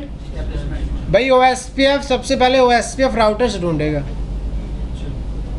एक राउटर पे आपने क्या चलाया, तो सबसे पहले वो राउटर ऐसे राउटर्स को लुकअप करेगा जिन पे क्या चल रहा हो, अदरवाइज तो वो राउटिंग इंफॉर्मेशन एक्सचेंज किसके साथ करेगा। R1 पे क्या चलाया, OSPF, तो R1 कहता है ठीक है मुझे इंफॉर्मेशन एक्सचेंज करनी है, लेकिन किसके साथ, एक ऐसे राउटर के साथ जिस पे क्या चल रहा हो। तो OSPF चलाने के बाद वो राउटर ऐसे राउटर्स को डिस्कवर करता है जिन पे क्या चल रहा हो। अब डिस्कवर करता है मतलब यूनिकास्ट तो नहीं कर सकता मैसेज। डिस्कवरी का क्या मतलब होता है, डिस्कवर कर रहे हैं मतलब अननोन है सामने वाला राउटर, तो आप यूनिकास्ट तो इसलिए क्या बनाया गया था, मल्टीकास्ट एट, कि भाई आप मैसेज कैसे सेंड करोगे, मल्टीकास्ट। आप कहोगे ब्रॉडकास्ट नहीं करते, क्या नहीं करते हम कभी भी ब्रॉडकास्ट। मैसेजेस कैसे होंगे OSPF के, मल्टीकास्ट या फिर यूनिकास्ट हो सकते हैं in special circumstances. Step number 2, neighbour discovery and step number 3,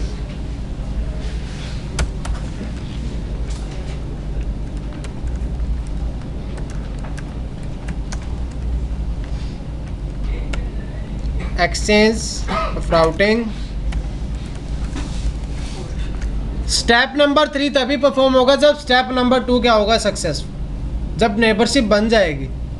एक राउटर पे OSPF चलाया हुआ, ऐसे राउटर्स को ढूंढ रहा है जिन पे OSPF चल रहा, मिले ही नहीं, तो राउटिंग इंफॉर्मेशन एक्सचेंज नहीं करेगा। क्या नहीं करेगा, अगर राउटिंग इंफॉर्मेशन एक्सचेंज हो जाती है तो स्टेप नंबर 4 पे रहेगा,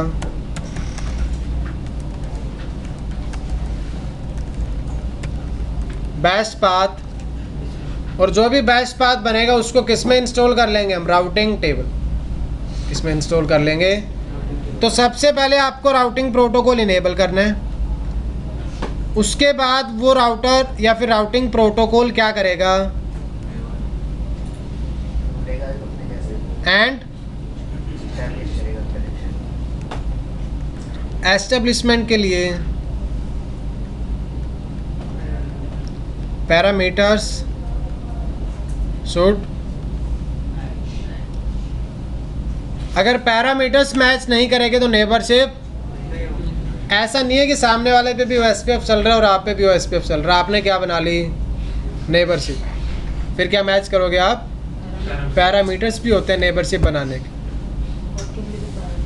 डिस्कस करेंगे। Okay, will discuss about it कि पैरामीटर्स क्या रहेंगे।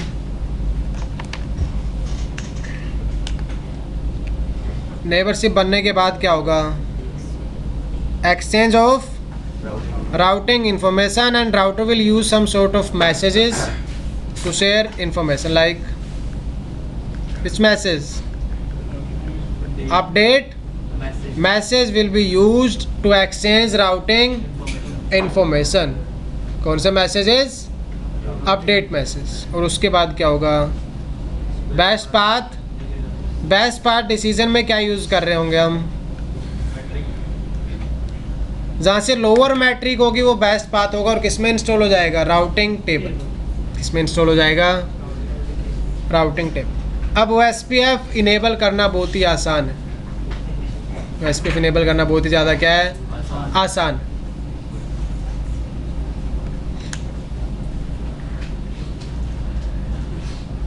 कर लिया नोट डाउन, आ रहा है इतना समझ? ठीक है जी। तो सबसे पहले हम बात करेंगे कि how to enable routing protocol, कि राउटिंग प्रोटोकॉल को कैसे इनेबल, क्या चलाते हैं उसके लिए, पैकेट ट्रेसर। क्या चलाते हैं? Packet tracer. बहुत ही आसान है यार, स्टैटिक राउटिंग से तो आसान ही है। क्या चीज़? ये लो,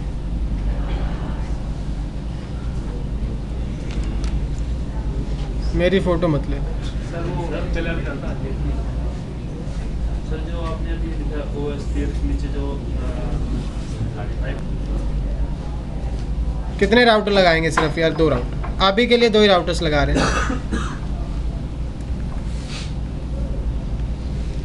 2 PC कनेक्ट करेंगे।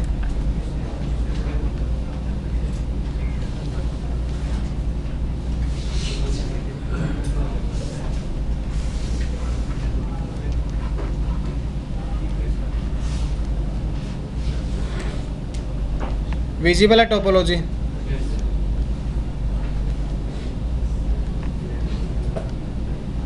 आपको लग रहा होगा 2 राउटर तो बहुत कम है, 2 तो बहुत है यार समझने के लिए। OSPF की अंडरस्टैंडिंग के लिए तो आसान है, 2 ही राउटिंग प्रोटोकॉल्स। यहाँ हम IP कॉन्फ़िगर करेंगे 12.1.1/24। यहाँ IP कॉन्फ़िगर करेंगे 12.1.1.2/24। यहाँ IP रहेगा 10.1.1.1/24, 20.1.1.1/24।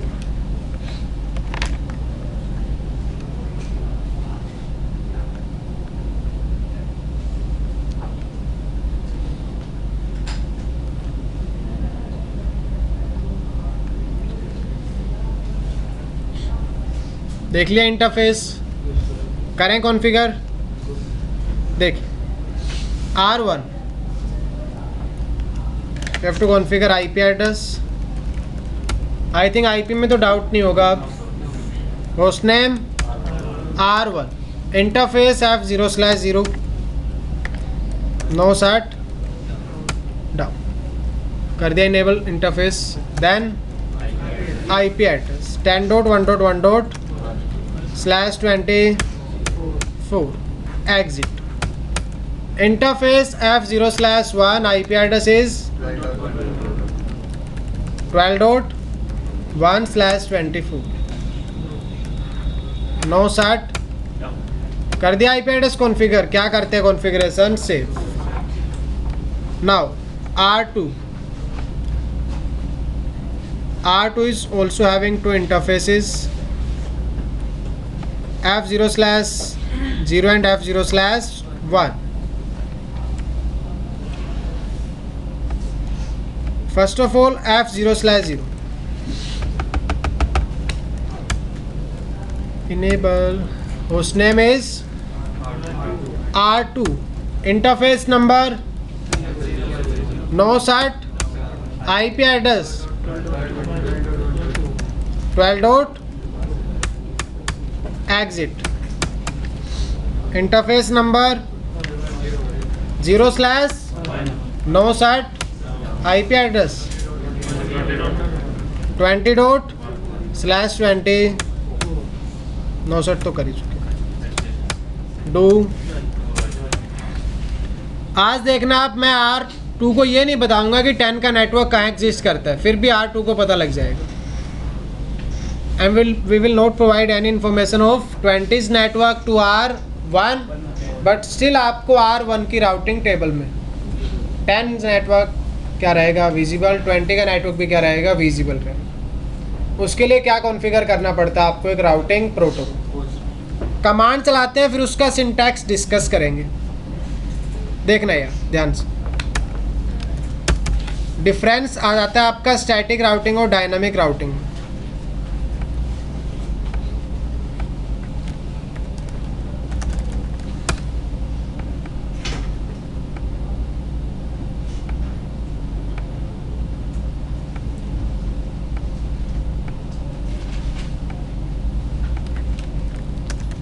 you will provide information of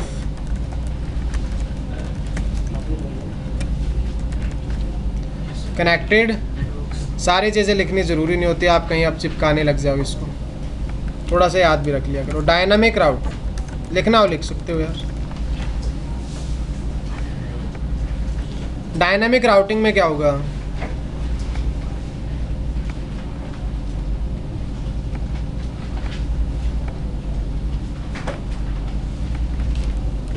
we will configure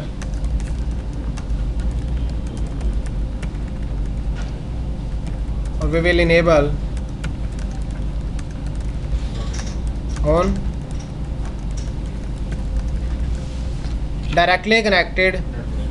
इस बार हमें इनडायरेक्टली कनेक्टेड नेटवर्क्स के बारे में नहीं पता करना, हमें सिर्फ क्या करना है, मेरे से जो कनेक्टेड नेटवर्क्स है उन पर क्या इनेबल करना है, एक राउटिंग प्रोटोकॉल। क्योंकि आप ये बता रहे हो कि आपको कौन सा नेटवर्क सामने वाले राउटर को एडवर्टाइज। स्टैटिक राउटिंग में क्या करते थे, इनडायरेक्टली कनेक्टेड का बताते थे। इसमें सिर्फ क्या करना है, जो डायरेक्टली कनेक्टेड नेटवर्क्स हैं उन पर क्या इनेबल कर देना आपको, राउटिंग।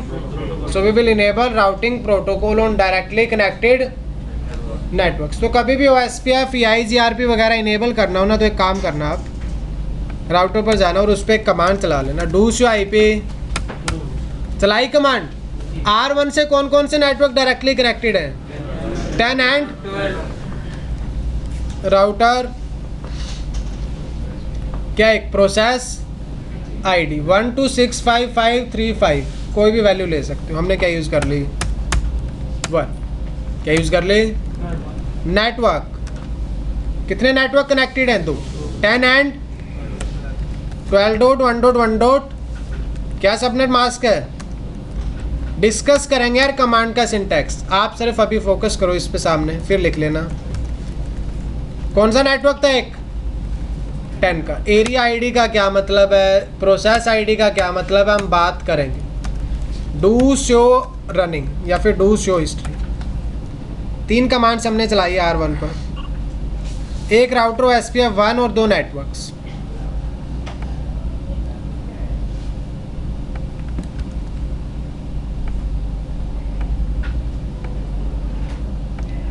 कौन से राउटर पे चलाई है कमांड्स हमने, R1 दिख रही है आप लोगों को। अब R2 पर चलते हैं। R2 पर मैं 10 के बारे में कुछ नहीं बता रहा, डू शो IP राउट। कितने नेटवर्क्स कनेक्टेड हैं, 2। राउटर OSPF यहाँ क्या यूज़ कर लिया, नंबर 2। वहाँ क्या यूज़ किया था, क्योंकि डजंट मेक एनी डिफरेंस, इससे कोई फ़र्क नहीं पड़ता। फ़र्क पड़ता है एरिया ID से। तो यहाँ एक भी यूज़ कर सकते हो, 2 भी यूज़ कर सकते हो, ठीक है। नेटवर्क कौन कौन से कनेक्टेड है यार इससे, 12। क्या 10 का कनेक्टेड है, तो हम किसके बारे में बताएंगे, एरिया जी एग्जिट। कोई मैसेज आया है, प्रोसेस नेबर 12 डॉट, कौन से इंटरफेस पर, कौन से स्टेट से, कौन से स्टेट में आ चुका है। इसका मतलब राउटिंग इंफॉर्मेशन एक्सचेंज हो चुकी है। देखिए राउटिंग टेबल, शो IP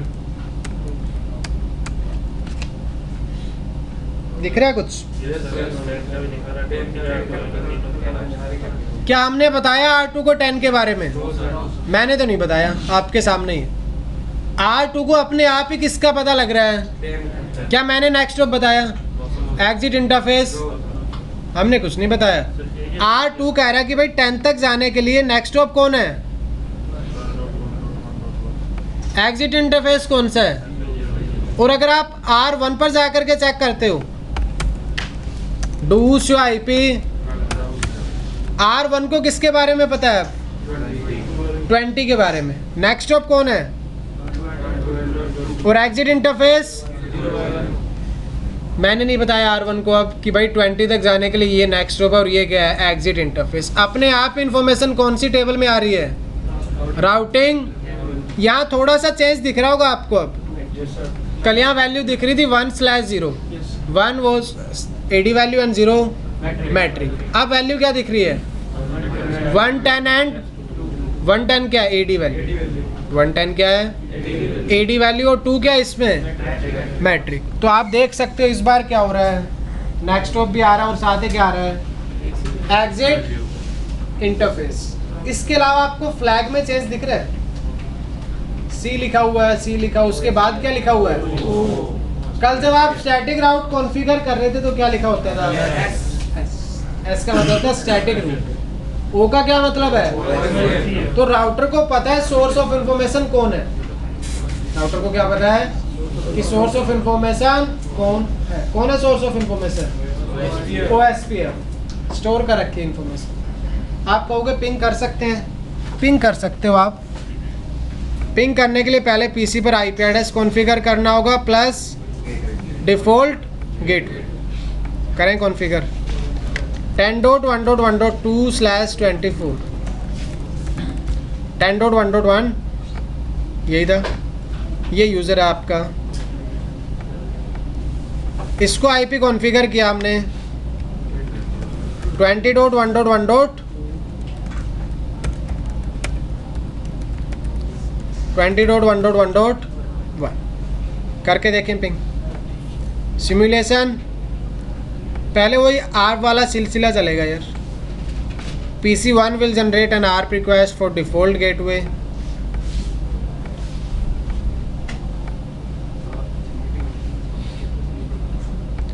फिर ARP लास्ट में जनरेट हुई थी। अब देखो आप इस बार पिंग हो जाएगा क्या हो रहा है पिंग। हमने स्टैटिक राउट कॉन्फ़िगर नहीं किया सिर्फ क्या इनेबल किया था एक राउटिंग प्रोटोकॉल। क्या कमांड्स थी कॉपी करते हैं आपने एरिया तो सेम दिया था दोनों का एरिया सेम ही देना पड़ेगा मेरे दोस्त तभी होगा ना सर अगर एरिया चेंज कर दे तो वो एरिया चेंज कर दोगे तो नेबरशिप ही नहीं बनेगी वही तो नेबर पैरामीटर्स हैं आपके वही तो क्या है नेबर। ये कमांड चलाई हमने अब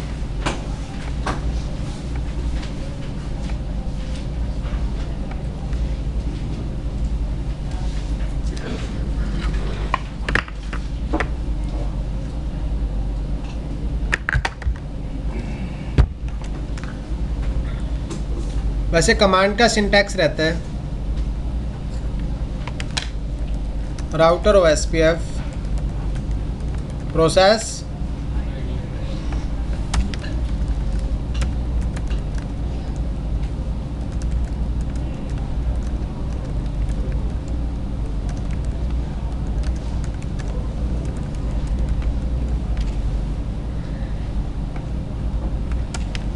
and exit।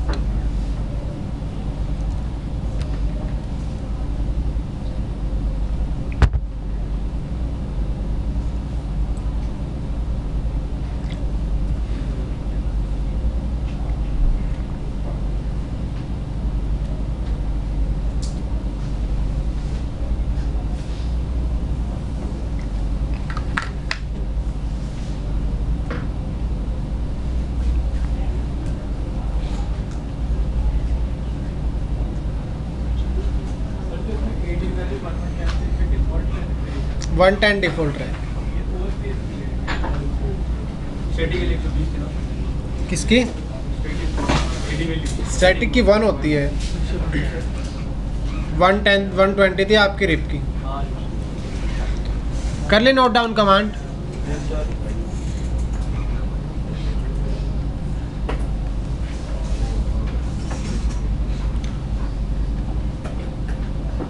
Process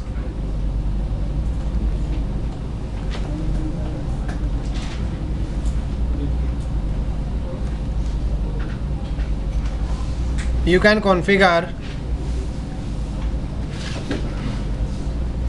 multiple processes of OSPF on a single route.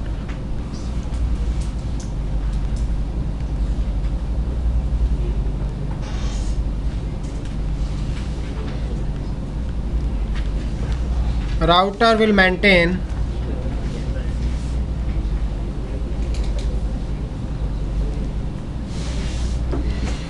Separate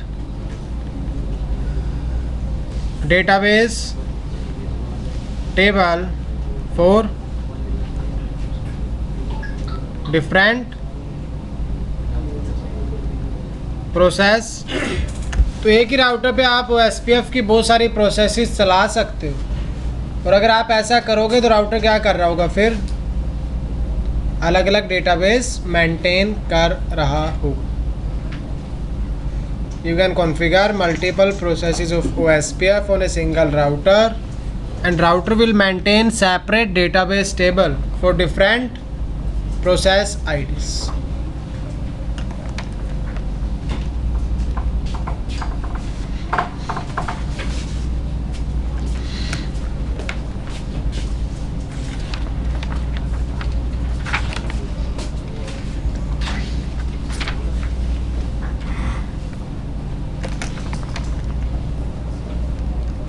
done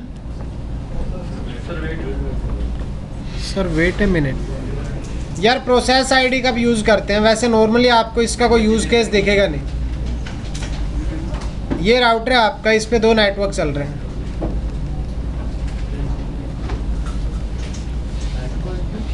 अगर आप ऐसे करते हो कभी भी इन फ्यूचर, राउटर OSPF 1, एक नेटवर्क इसमें कौन सा एडवर्टाइज किया आपने और क्या कर दिया, फिर क्या चलाया इस पे आपने एक OSPF प्रोसेस, और फिर क्या किया, एग्जिट। अब मान लेते हैं इस तरफ हमारे पास और भी राउटर्स थे। यहाँ था R3, यहाँ क्या था आपका R2, R5। अब होगा क्या, R4 अपना डेटाबेस R3 को देगा, R3 किसको दे रहा होगा, R1 को जो डेटाबेस मिल रहा है वो कौन सी OSPF प्रोसेस में मिल रहा है, वो कभी भी 2 में फॉरवर्ड, वो डेटाबेस किस तरफ नहीं आएगा कभी भी। तो आप अलग अलग डोमेन्स बना सकते हो, क्या यूज़ करके, प्रोसेस आईडी यूज़ करके। जो इनके बीच डेटाबेस एक्सचेंज हो रहा है इस इंटरफेस पे आया, ये 12 का नेटवर्क कौन सी प्रोसेस में है, तो OSPF प्रोसेस 2 का जो डेटाबेस है वो किस में नहीं जाएगा कभी भी, प्रोसेस 1 में। अलग अलग डेटाबेस क्या हो जाएगा आपका एक ही राउटर पे मेंटेन हो जाएगा। नॉर्मली हम यूज़ नहीं करते, एक ही प्रोसेस आईडी चल रही होती है, एक ही क्या चल रही होती है, प्रोसेस आईडी चल रही होती सर एक राउटर पे एक ही प्रोसेस आईडी होगी? है। एक राउटर पे आप बहुत सारी प्रोसेस आईडी चला सकते हो, इतनी रेंज होती है, इतनी प्रोसेस आईडी आप चला सकते हो। ज़रूरत कैसे पड़ेगी, जब आपको डेटाबेस अलग अलग रखना हो। मोस्टली किस में यूज़ करते हैं हम, इंटरनेट सर्विस प्रोवाइडर नेटवर्क्स में। जब कस्टमर्स बहुत सारे हैं, उनका डेटाबेस क्या रखना हो, अलग अलग रखना हो। MPLS में क्या यूज़ कर लेते हैं, OSPF प्रोसेस आईडी। आप अलग कस्टमर हो, मैं अलग कस्टमर हूँ, लेकिन ISP का राउटर एक ही है, तो हमें क्या रखना है, अलग अलग रखना है। तो आपको अलग प्रोसेस आईडी में इनेबल कर देंगे, मेरे लिए अलग क्या होगी, प्रोसेस आईडी। हाँ जी सर एक से राउटर पर है तो ये लिखेगा राउटर OSPF 1, दूसरे वाले दो लिखो तो लिखो, नहीं तो वही सेम लिख देते हैं। हाँ, फिर सेम लिखोगे तो सेम प्रोसेस आईडी के मेंबर हो जाएंगे। अगर अलग अलग लिखे तो कोई अलग अलग लिखोगे तो अलग अलग प्रोसेस आईडी के मेंबर हो जाएंगे। अलग अलग क्या हो जाएगा, उनका डेटाबेस। इसका डाटा किसमें रहेगा, इसका डाटा किसमें रहेगा। हाँ, कम्युनिकेट करवाना जब तो हो जाएगा ना, अपने आप नहीं होगा, रीडिस्ट्रीब्यूशन करना पड़ता है आपको, अलग से कॉन्फ़िगरेशन करनी पड़ती है। तो जैसे अभी आपने बताया तो इनका सब सेम ही रखना पड़ेगा। यूज़ करते हैं प्रोसेस आईडी, आप देख लो एक बार अगर बातें ख़त्म हो गई हो तो।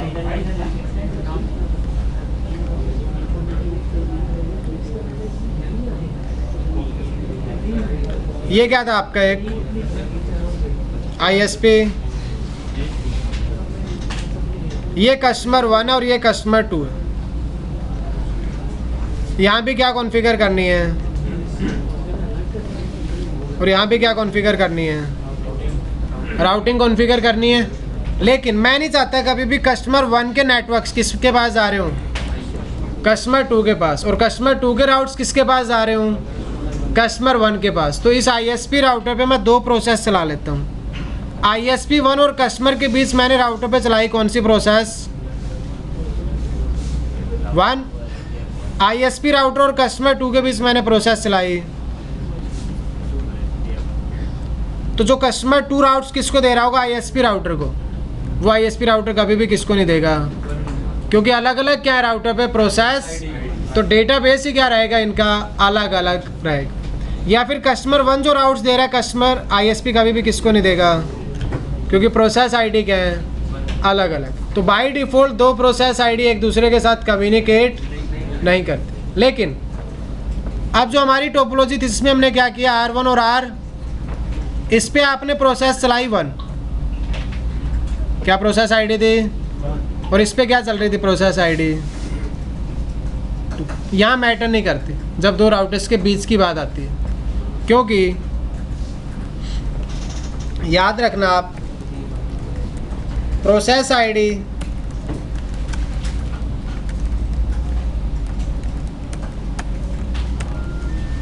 इज ए लोकली सिग्निफिकेंट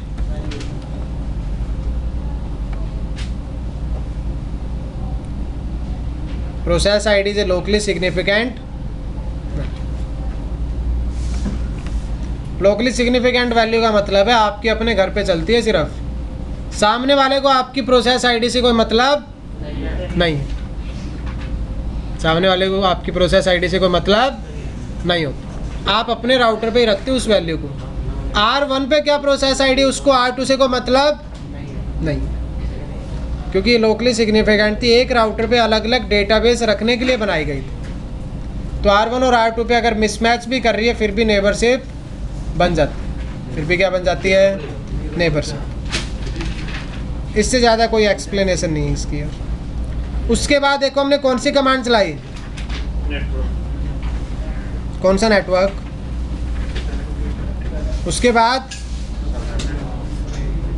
फिर क्या है, एरिया ID। अब एरिया ID का क्या कॉन्सेप्ट है, बिल्कुल ही आसान है। किसका कॉन्सेप्ट, एरिया ID।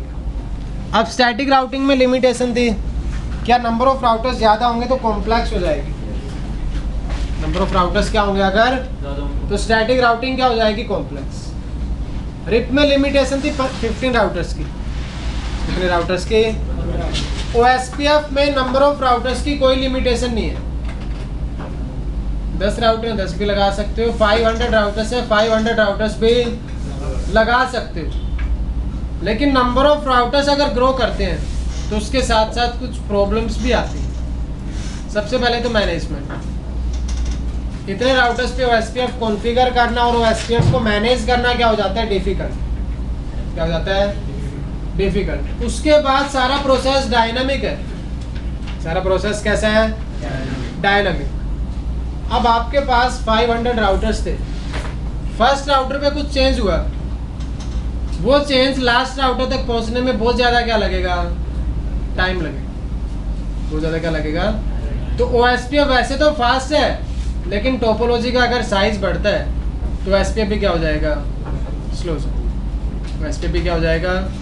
ऐसे ही कंपेयर कर सकते हो आप, मान लो कुछ भी होता है, कोई भी इंसिडेंट होता है, एक शहर में होता है और एक गांव में होता है, इन्फॉर्मेशन फैलने में किस में ज़्यादा टाइम लगता है, गुड़गांव के अगर किसी हिस्से में कुछ प्रॉब्लम आ रही है ना, हमें नहीं पता लगता, यहाँ तक वो बात आती नहीं, और आती भी तो अगले दिन अखबार में आती है कि वहाँ पे आग लग गई थी, वहाँ पे ये हो गया था, वहाँ पे इसका एक्सीडेंट हो गया, क्योंकि एरिया बहुत बड़ा है यार, और यहाँ तक इन्फॉर्मेशन सब क्या होने में, डिस्ट्रीब्यूट होने में क्या लगता है, बहुत ज़्यादा टाइम लगता है। अगर गांव में होता है कुछ भी 10 मिनट के अंदर अंदर पता लग जाता है सबको कि गांव में इसका एक्सीडेंट हुआ है, इसके साथ ये हुआ है, गांव में उस तरफ आग लग गई थी, ऐसा हो गया, तो सब कुछ क्या लग जाता है इमीडिएटली, क्योंकि साइज़ क्या वहाँ कम, छोटा साइज़ है नेटवर्क का, इन्फॉर्मेशन स्प्रेड होने में बहुत कम क्या लगता है। ऐसे राउटिंग प्रोटोकॉल्स के साथ जितने ज़्यादा राउटर्स आप कनेक्ट करते चले जाओगे, नेटवर्क का साइज़ बढ़ता चला जाएगा, नेटवर्क का साइज बढ़ेगा, मैनेजमेंट इजी नहीं होगा,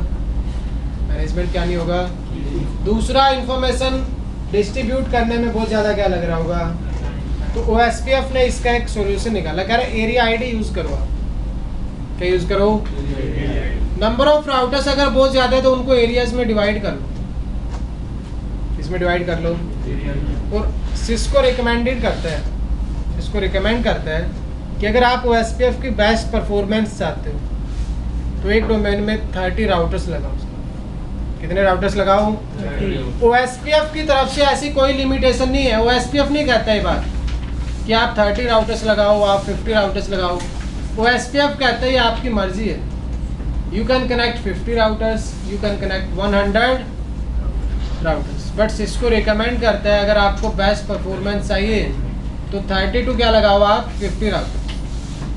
30 टू 50 राउटर्स तक क्या आ रही होगी? Best performance. उसके बाद ज़्यादा टाइम लगना स्टार्ट हो जाता। तो हम क्या यूज़ करते हैं फिर उस केस में? Area ID. Sir area ID लगाने के बाद भी सर एरिया आईडी के बाद दिक्कत नहीं आती। आप क्या कर सकते हो? एरिया के यहाँ पे डिसाइड कर सकते हो कि एक एरिया में कितने राउटर्स होंगे। जिन जिन राउटर्स का एरिया क्या होगा सेम, वो सेम एरिया से बिलोंग करते हैं। जिनका एरिया डिफरेंट होगा वो डिफरेंट एरिया से क्या कर रहे होंगे? बिलोंग कर रहे होंगे। इसलिए तो हमने क्या यूज़ किया था इसमें? Area ID. क्या था एरिया आईडी? क्या था एरिया आईडी? R1 पर भी 0 था और R2 पर भी क्या था? इसका मतलब आप सेम एरिया से बिलोंग करते हो and you can exchange routing information. क्या एक्सचेंज कर सकते हो आप एक दूसरे के साथ? दो राउटर्स अगर अलग अलग एरिया के मेंबर होंगे तो वो routing information by default exchange नहीं कर पाएंगे। तो एरिया आईडी क्या आपकी एक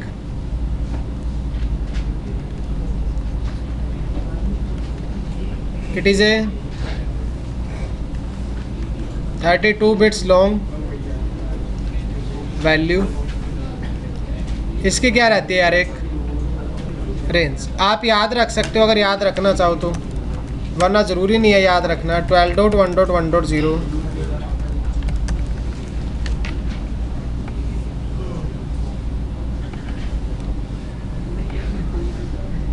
ये क्या रहती है? एरिया आईडी की आपकी रेंज रहती है।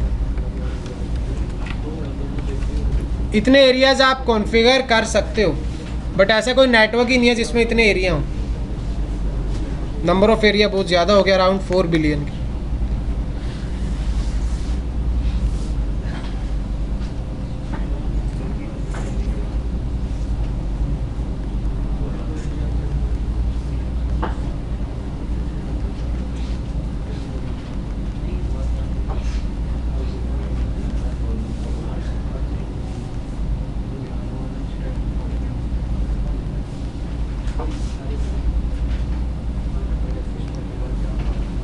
ईजी क्या हो जाती है नेटवर्क की मैनेजमेंट हो जाती है।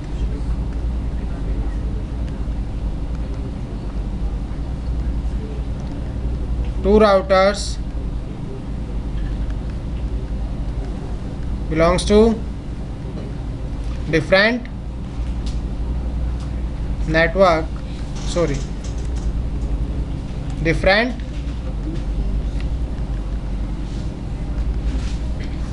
cannot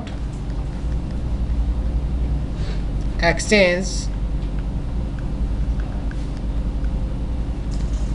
Two routers belongs to different area IDs cannot exchange routes with each other.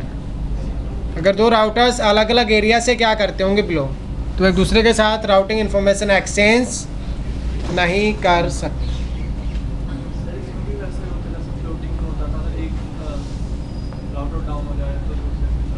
हाँ, इसमें अपने आप हो जाता है बैकअप पाथ, आपको नहीं करना पड़ता।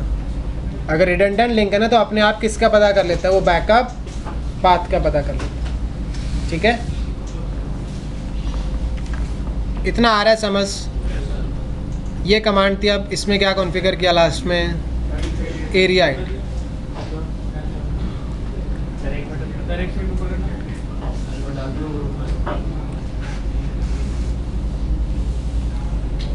R1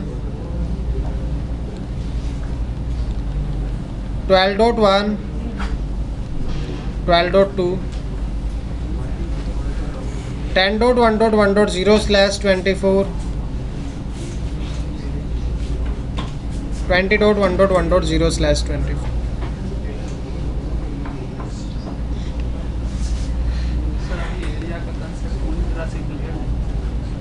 बताओ क्या क्लियर नहीं हुआ? मतलब सर राउटर 1 पर एरिया 0 दे रहे हैं तो राउटर्स ऊपर जो डायरेक्टली कनेक्टेड नेटवर्क है उनका भी एरिया 0 देना पड़ेगा। एरिया 0 देना पड़ेगा, अदरवाइज नेबरशिप ही नहीं बनेगी, वो राउटिंग इन्फॉर्मेशन एक्सचेंज नहीं होगा। ये हमने R1 पे कॉन्फ़िगर किया था, R2 पर भी इसी तरीके से कुछ कॉन्फ़िगर हुआ था। डू शो हिस्ट्री,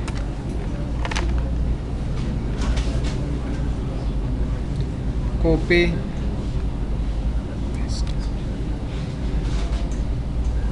आप एरिया अलग अलग किस तरीके से कर सकते हो। मान लो इतनी बड़ी टोपोलॉजी है आपकी, R1, R2, R3, R4,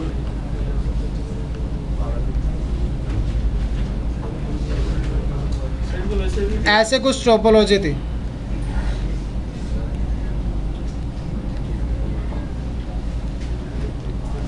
ऐसे कनेक्टिविटी थी, ठीक है। आप चाहते हो यहाँ अलग अलग क्या रहे, डोमेन्स रहे, अलग अलग क्या बना रहे, एरिया बना रहे। तो आपने क्या किया, इस इंटरफेस पे, इस पर यहाँ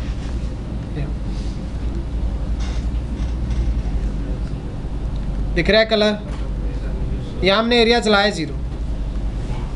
इन इंटरफेस पे कौन सा एरिया चल रहा है, एरिया 0 चल रहा है। अब इस इंटरफेस पे आप दूसरा एरिया चला सकते हो।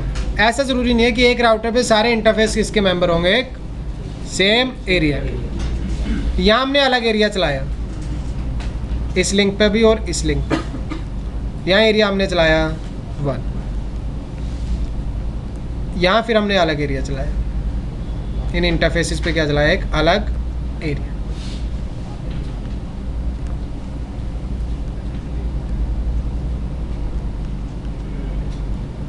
यहाँ एरिया क्या चलाया। अब एरिया 0 की इन्फॉर्मेशन किस में नहीं जा रही होगी, 1 के किस में नहीं जा रही होगी। तो राउटिंग टेबल का और डेटाबेस का साइज़ भी क्या रहेगा, आपका रिड्यूस्ड रहेगा। कुछ चेंजेस होते हैं तो फास्ट क्या होगा, पता लग जाएगा। R1 पर चेंज होता है तो R3 को इमीडिएटली पता लग जाएगा, ठीक है। तो इस तरीके से आप क्या बना सकते हो, एरियाज बना सकते हो। अच्छी बात है, क्यूरियोसिटी होनी चाहिए माइंड में, होगा एक बार, टाइम लगेगा थोड़ा सा। अभी यहाँ बेसिक जो ज़रूरतें हैं, बेसिक प्रॉब्लम है वही। R1 पर आपने कौन सी कमांड चलाई यार, 12.0 255 एरिया। तो आप याद रखना, जब भी आप किसी राउटर पे कौन सी कमांड चलाते हो, इस कमांड का मतलब है, ऐसे नहीं चला रहे हम नेटवर्क कमांड कि मन किया और कौन सी कमांड चला दी। जैसे आप नेटवर्क कमांड चलाते हो, राउटर कुछ स्टेप्स लेता है। राउटर्स क्या लेता है, कुछ क्या स्टेप्स रहते हैं वो।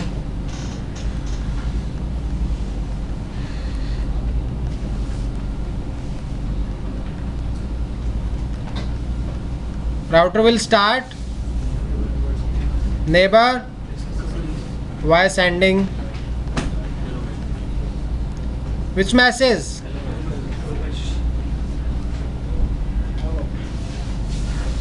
आपको कोई हेलो बोलता है, ऐसा ज़रूरी नहीं है आप सभी के हेलो का जवाब देते हो। अगर आपको कोई हेलो बोलता है तो आप सभी के हेलो का जवाब नहीं देते। आप देखते हो सामने वाला इंसान कैसा है। R1 इसको क्या फॉरवर्ड करना स्टार्ट कर देगा इमीडिएटली, क्योंकि आपने 12 वाले नेटवर्क पे क्या इनेबल कर दिया, OSPF।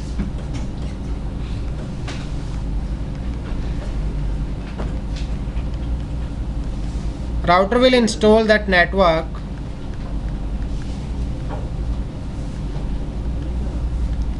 in which table,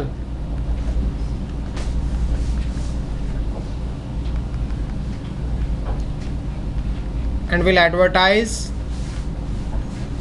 to its neighbor.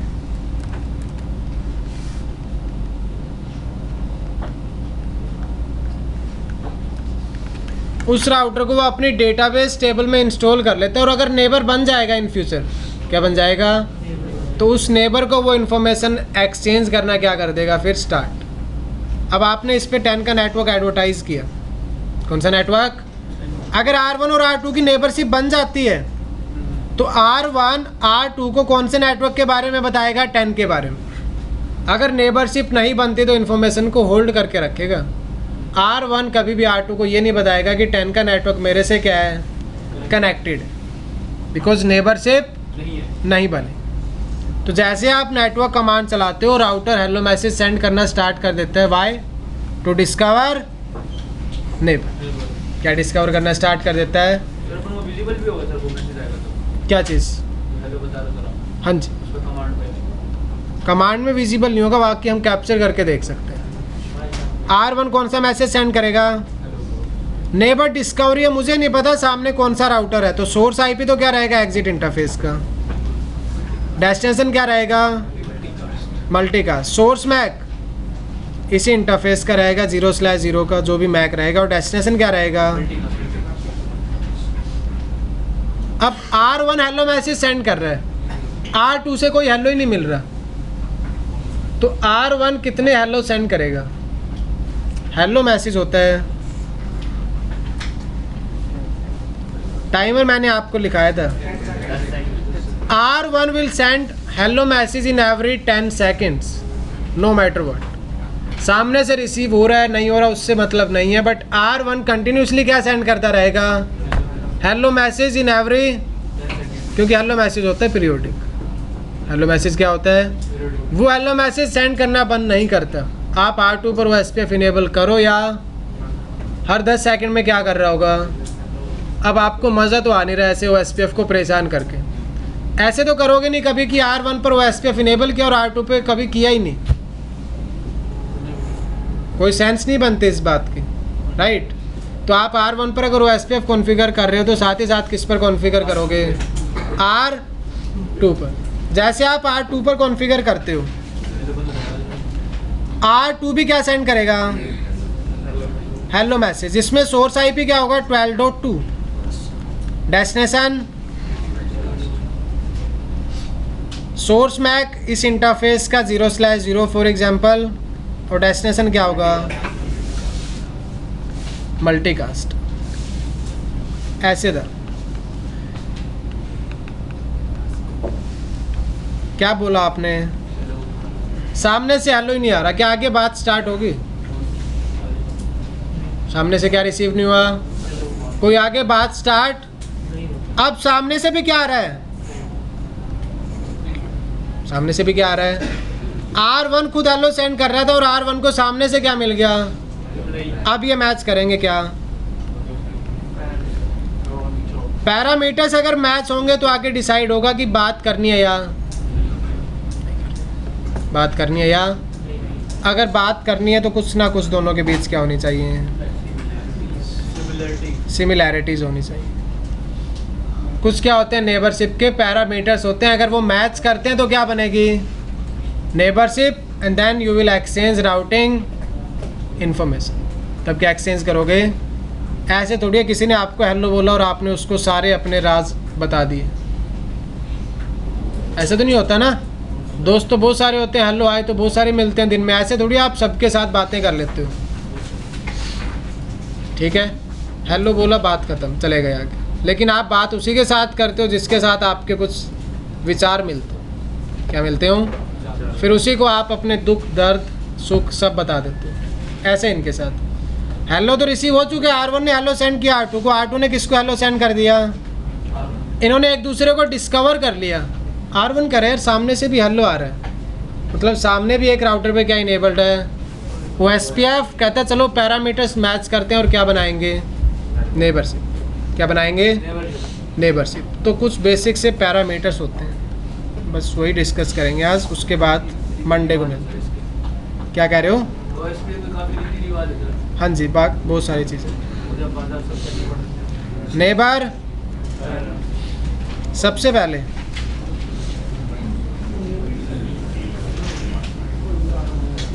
Subnet should be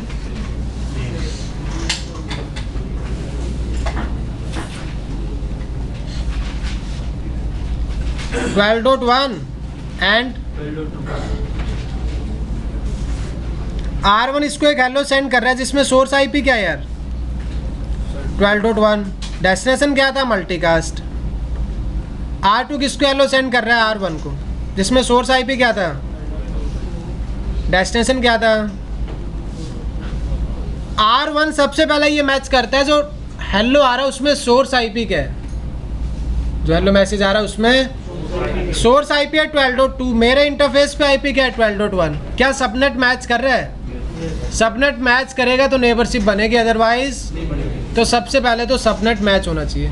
ऐसा नहीं कर सकते, इस पे 12.1 है और यहाँ आईपी क्या कॉन्फ़िगर कर रखा है 13 डॉट, नेबरशिप नहीं बनेगी R1 और R2 की। क्या नहीं बनेगी? Neighbourship. Subnet must match, subnet should be same, otherwise neighbourship build नहीं होगी दो राउटर्स के बीच। उसके बाद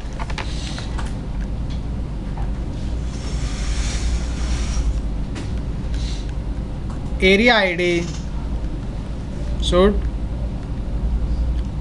R1 पर ये जो इंटरफेस था ये एरिया 1 में था, R2 का ये इंटरफेस एरिया 2 में है। तो R1 हेलो मैसेज सेंड कर रहे हैं एरिया आईडी 1 के साथ और R2 हेलो मैसेज सेंड कर रहे हैं एरिया आईडी 2 के साथ। तो नेबरशिप नहीं बनेगी, एरिया क्या करना चाहिए दोनों का मैच करना चाहिए। Then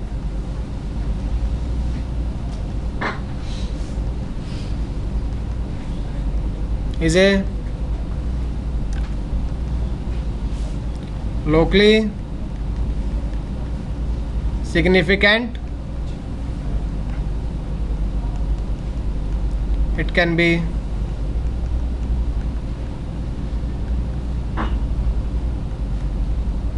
on SPF। R1 पर प्रोसेस आईडी आपने 1 चलाई, R2 पर 2 चला दो, कोई फ़र्क नहीं पड़ता, क्या बना लेंगे फिर भी वो, क्योंकि आप हेलो मैसेज में कभी सामने वाले को प्रोसेस आईडी बताते ही नहीं। R1 कभी R2 को ये बताएगा ही नहीं कि प्रोसेस आईडी क्या चल रही है। जब बताएगा ही नहीं तो मैटर नहीं करता कि मैच होगी या नहीं होगी। ठीक है, तो प्रोसेस आईडी एक लोकली सिग्निफिकेंट वैल्यू है, अगर मिसमैच कर रही है फिर भी क्या बन जाती है? नेबरशिप। क्योंकि वो SPF राउटर्स कभी ट्राई नहीं करते क्या मैच करने की, प्रोसेस। उसके बाद ऑथेंटिकेशन मस्ट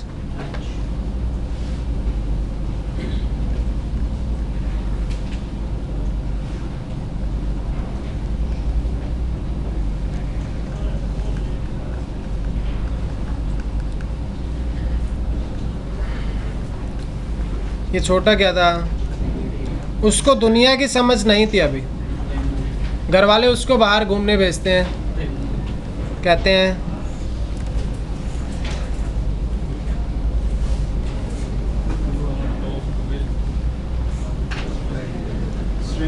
कुछ खाने को दे तो खाने को भी मत लेना, ठीक है, मना कर देना और उनसे ज़्यादा बात, क्योंकि आपको नहीं पता सामने वाला इंसान कैसा है यार। ऑथेंटिकेशन, ऑथेंटिसिटी मैटर करती है। क्या मैटर करती है? ऑथेंटिसिटी, वैलिड, या फिर आपको पता होगा कि सामने वाला राउटर क्या है, वैलिड, तभी क्या बनाओगे आप? नेबरशिप। ऐसे जैसे आपने इसको बताइए किसी भी स्ट्रेंजर से बात नहीं करेगा, लेकिन ये थोड़ी बोलते हो आपके घर वालों से बात मत करना। घर वालों से तो बात करता है, क्योंकि आपको पता है जिससे वो बात कर रहा है वो है कौन, वहाँ क्या हो रखी है। रियल टाइम नेटवर्क्स में भी ऑथेंटिकेशन होती है, बट बाय डिफ़ॉल्ट क्या है वो आपकी, अगर कॉन्फ़िगर्ड है तो मैच होनी चाहिए, अगर कॉन्फ़िगर्ड नहीं है तो मैच होगी कैसे? बाय डिफ़ॉल्ट क्या रहती है? ऑथेंटिकेशन डिसेबल्ड रहती है। आप कोई ऑथेंटिकेशन कॉन्फ़िगर ही नहीं करते भाई, ऐसे तो यार वो किसी के साथ भी नेबरशिप बना लेगा ना, प्रॉब्लम है। ऐसे तो किसी के साथ भी नेबरशिप, ये R1 है,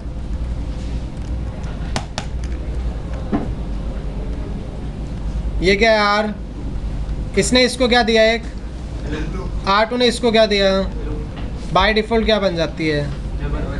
अगर सबनेट और एरिया आईडी क्या कर जाती है, लेकिन आप अपने नेटवर्क को सिक्योर करने के लिए पासवर्ड कॉन्फ़िगर कर सकते हो। मैंने R1 पे पासवर्ड कॉन्फ़िगर कर दिया, क्या? अगर सामने वाला राउटर भी सिस्को पासवर्ड दे रहा हो कौन से मैसेज में, तो नेबरशिप बना लेना, अदरवाइज तो आप राउटर को ऑथेंटिकेट कर सकते हो कि सामने वाला राउटर है कौन, सामने वाला राउटर है कौन। तो ऑथेंटिकेशन मस्ट मैच, लेकिन है क्या? अभी हमने वो SPF चलाया, क्या उसने बोला ऑथेंटिकेशन कॉन्फ़िगर करो, फिर भी क्या हो रहा था, वो SPF काम कर रहा था। तो ऑप्शनल होती है, अगर आप कॉन्फ़िगर करते हो तो मैच करनी चाहिए। बाय डिफ़ॉल्ट क्या होती है? तो ये नेबरशिप के कुछ पैरामीटर्स हैं, अगर ये मैच नहीं करेंगे तो नेबरशिप अप स्टेट में नहीं आएगी। कौन सी स्टेट में नहीं आएगी? Up state. हो गया इतना? जी सर। तो आज आपको क्या करना है प्रैक्टिकल क्लास में जाकर के, मैं आपको टास्क दे देता हूँ यार, वही बोल देना आयुष।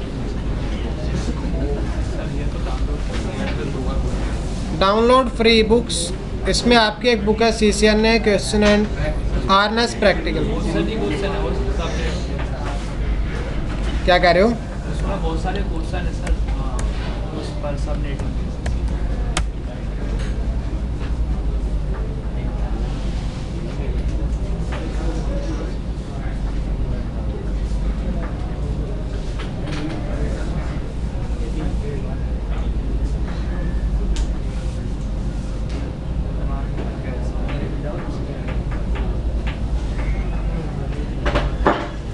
ये बुक आप डाउनलोड कर लेना, NB की साइट पे मिल जाएगी। इसमें प्रैक्टिकल है आपका एक, कहाँ गया?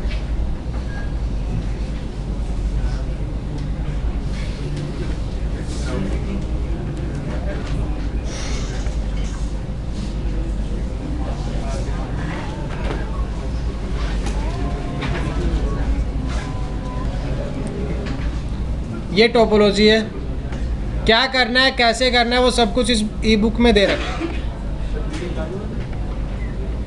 मैं ग्रुप में फॉरवर्ड कर देता हूँ अभी, वो आप फिर कर लेना, ठीक है?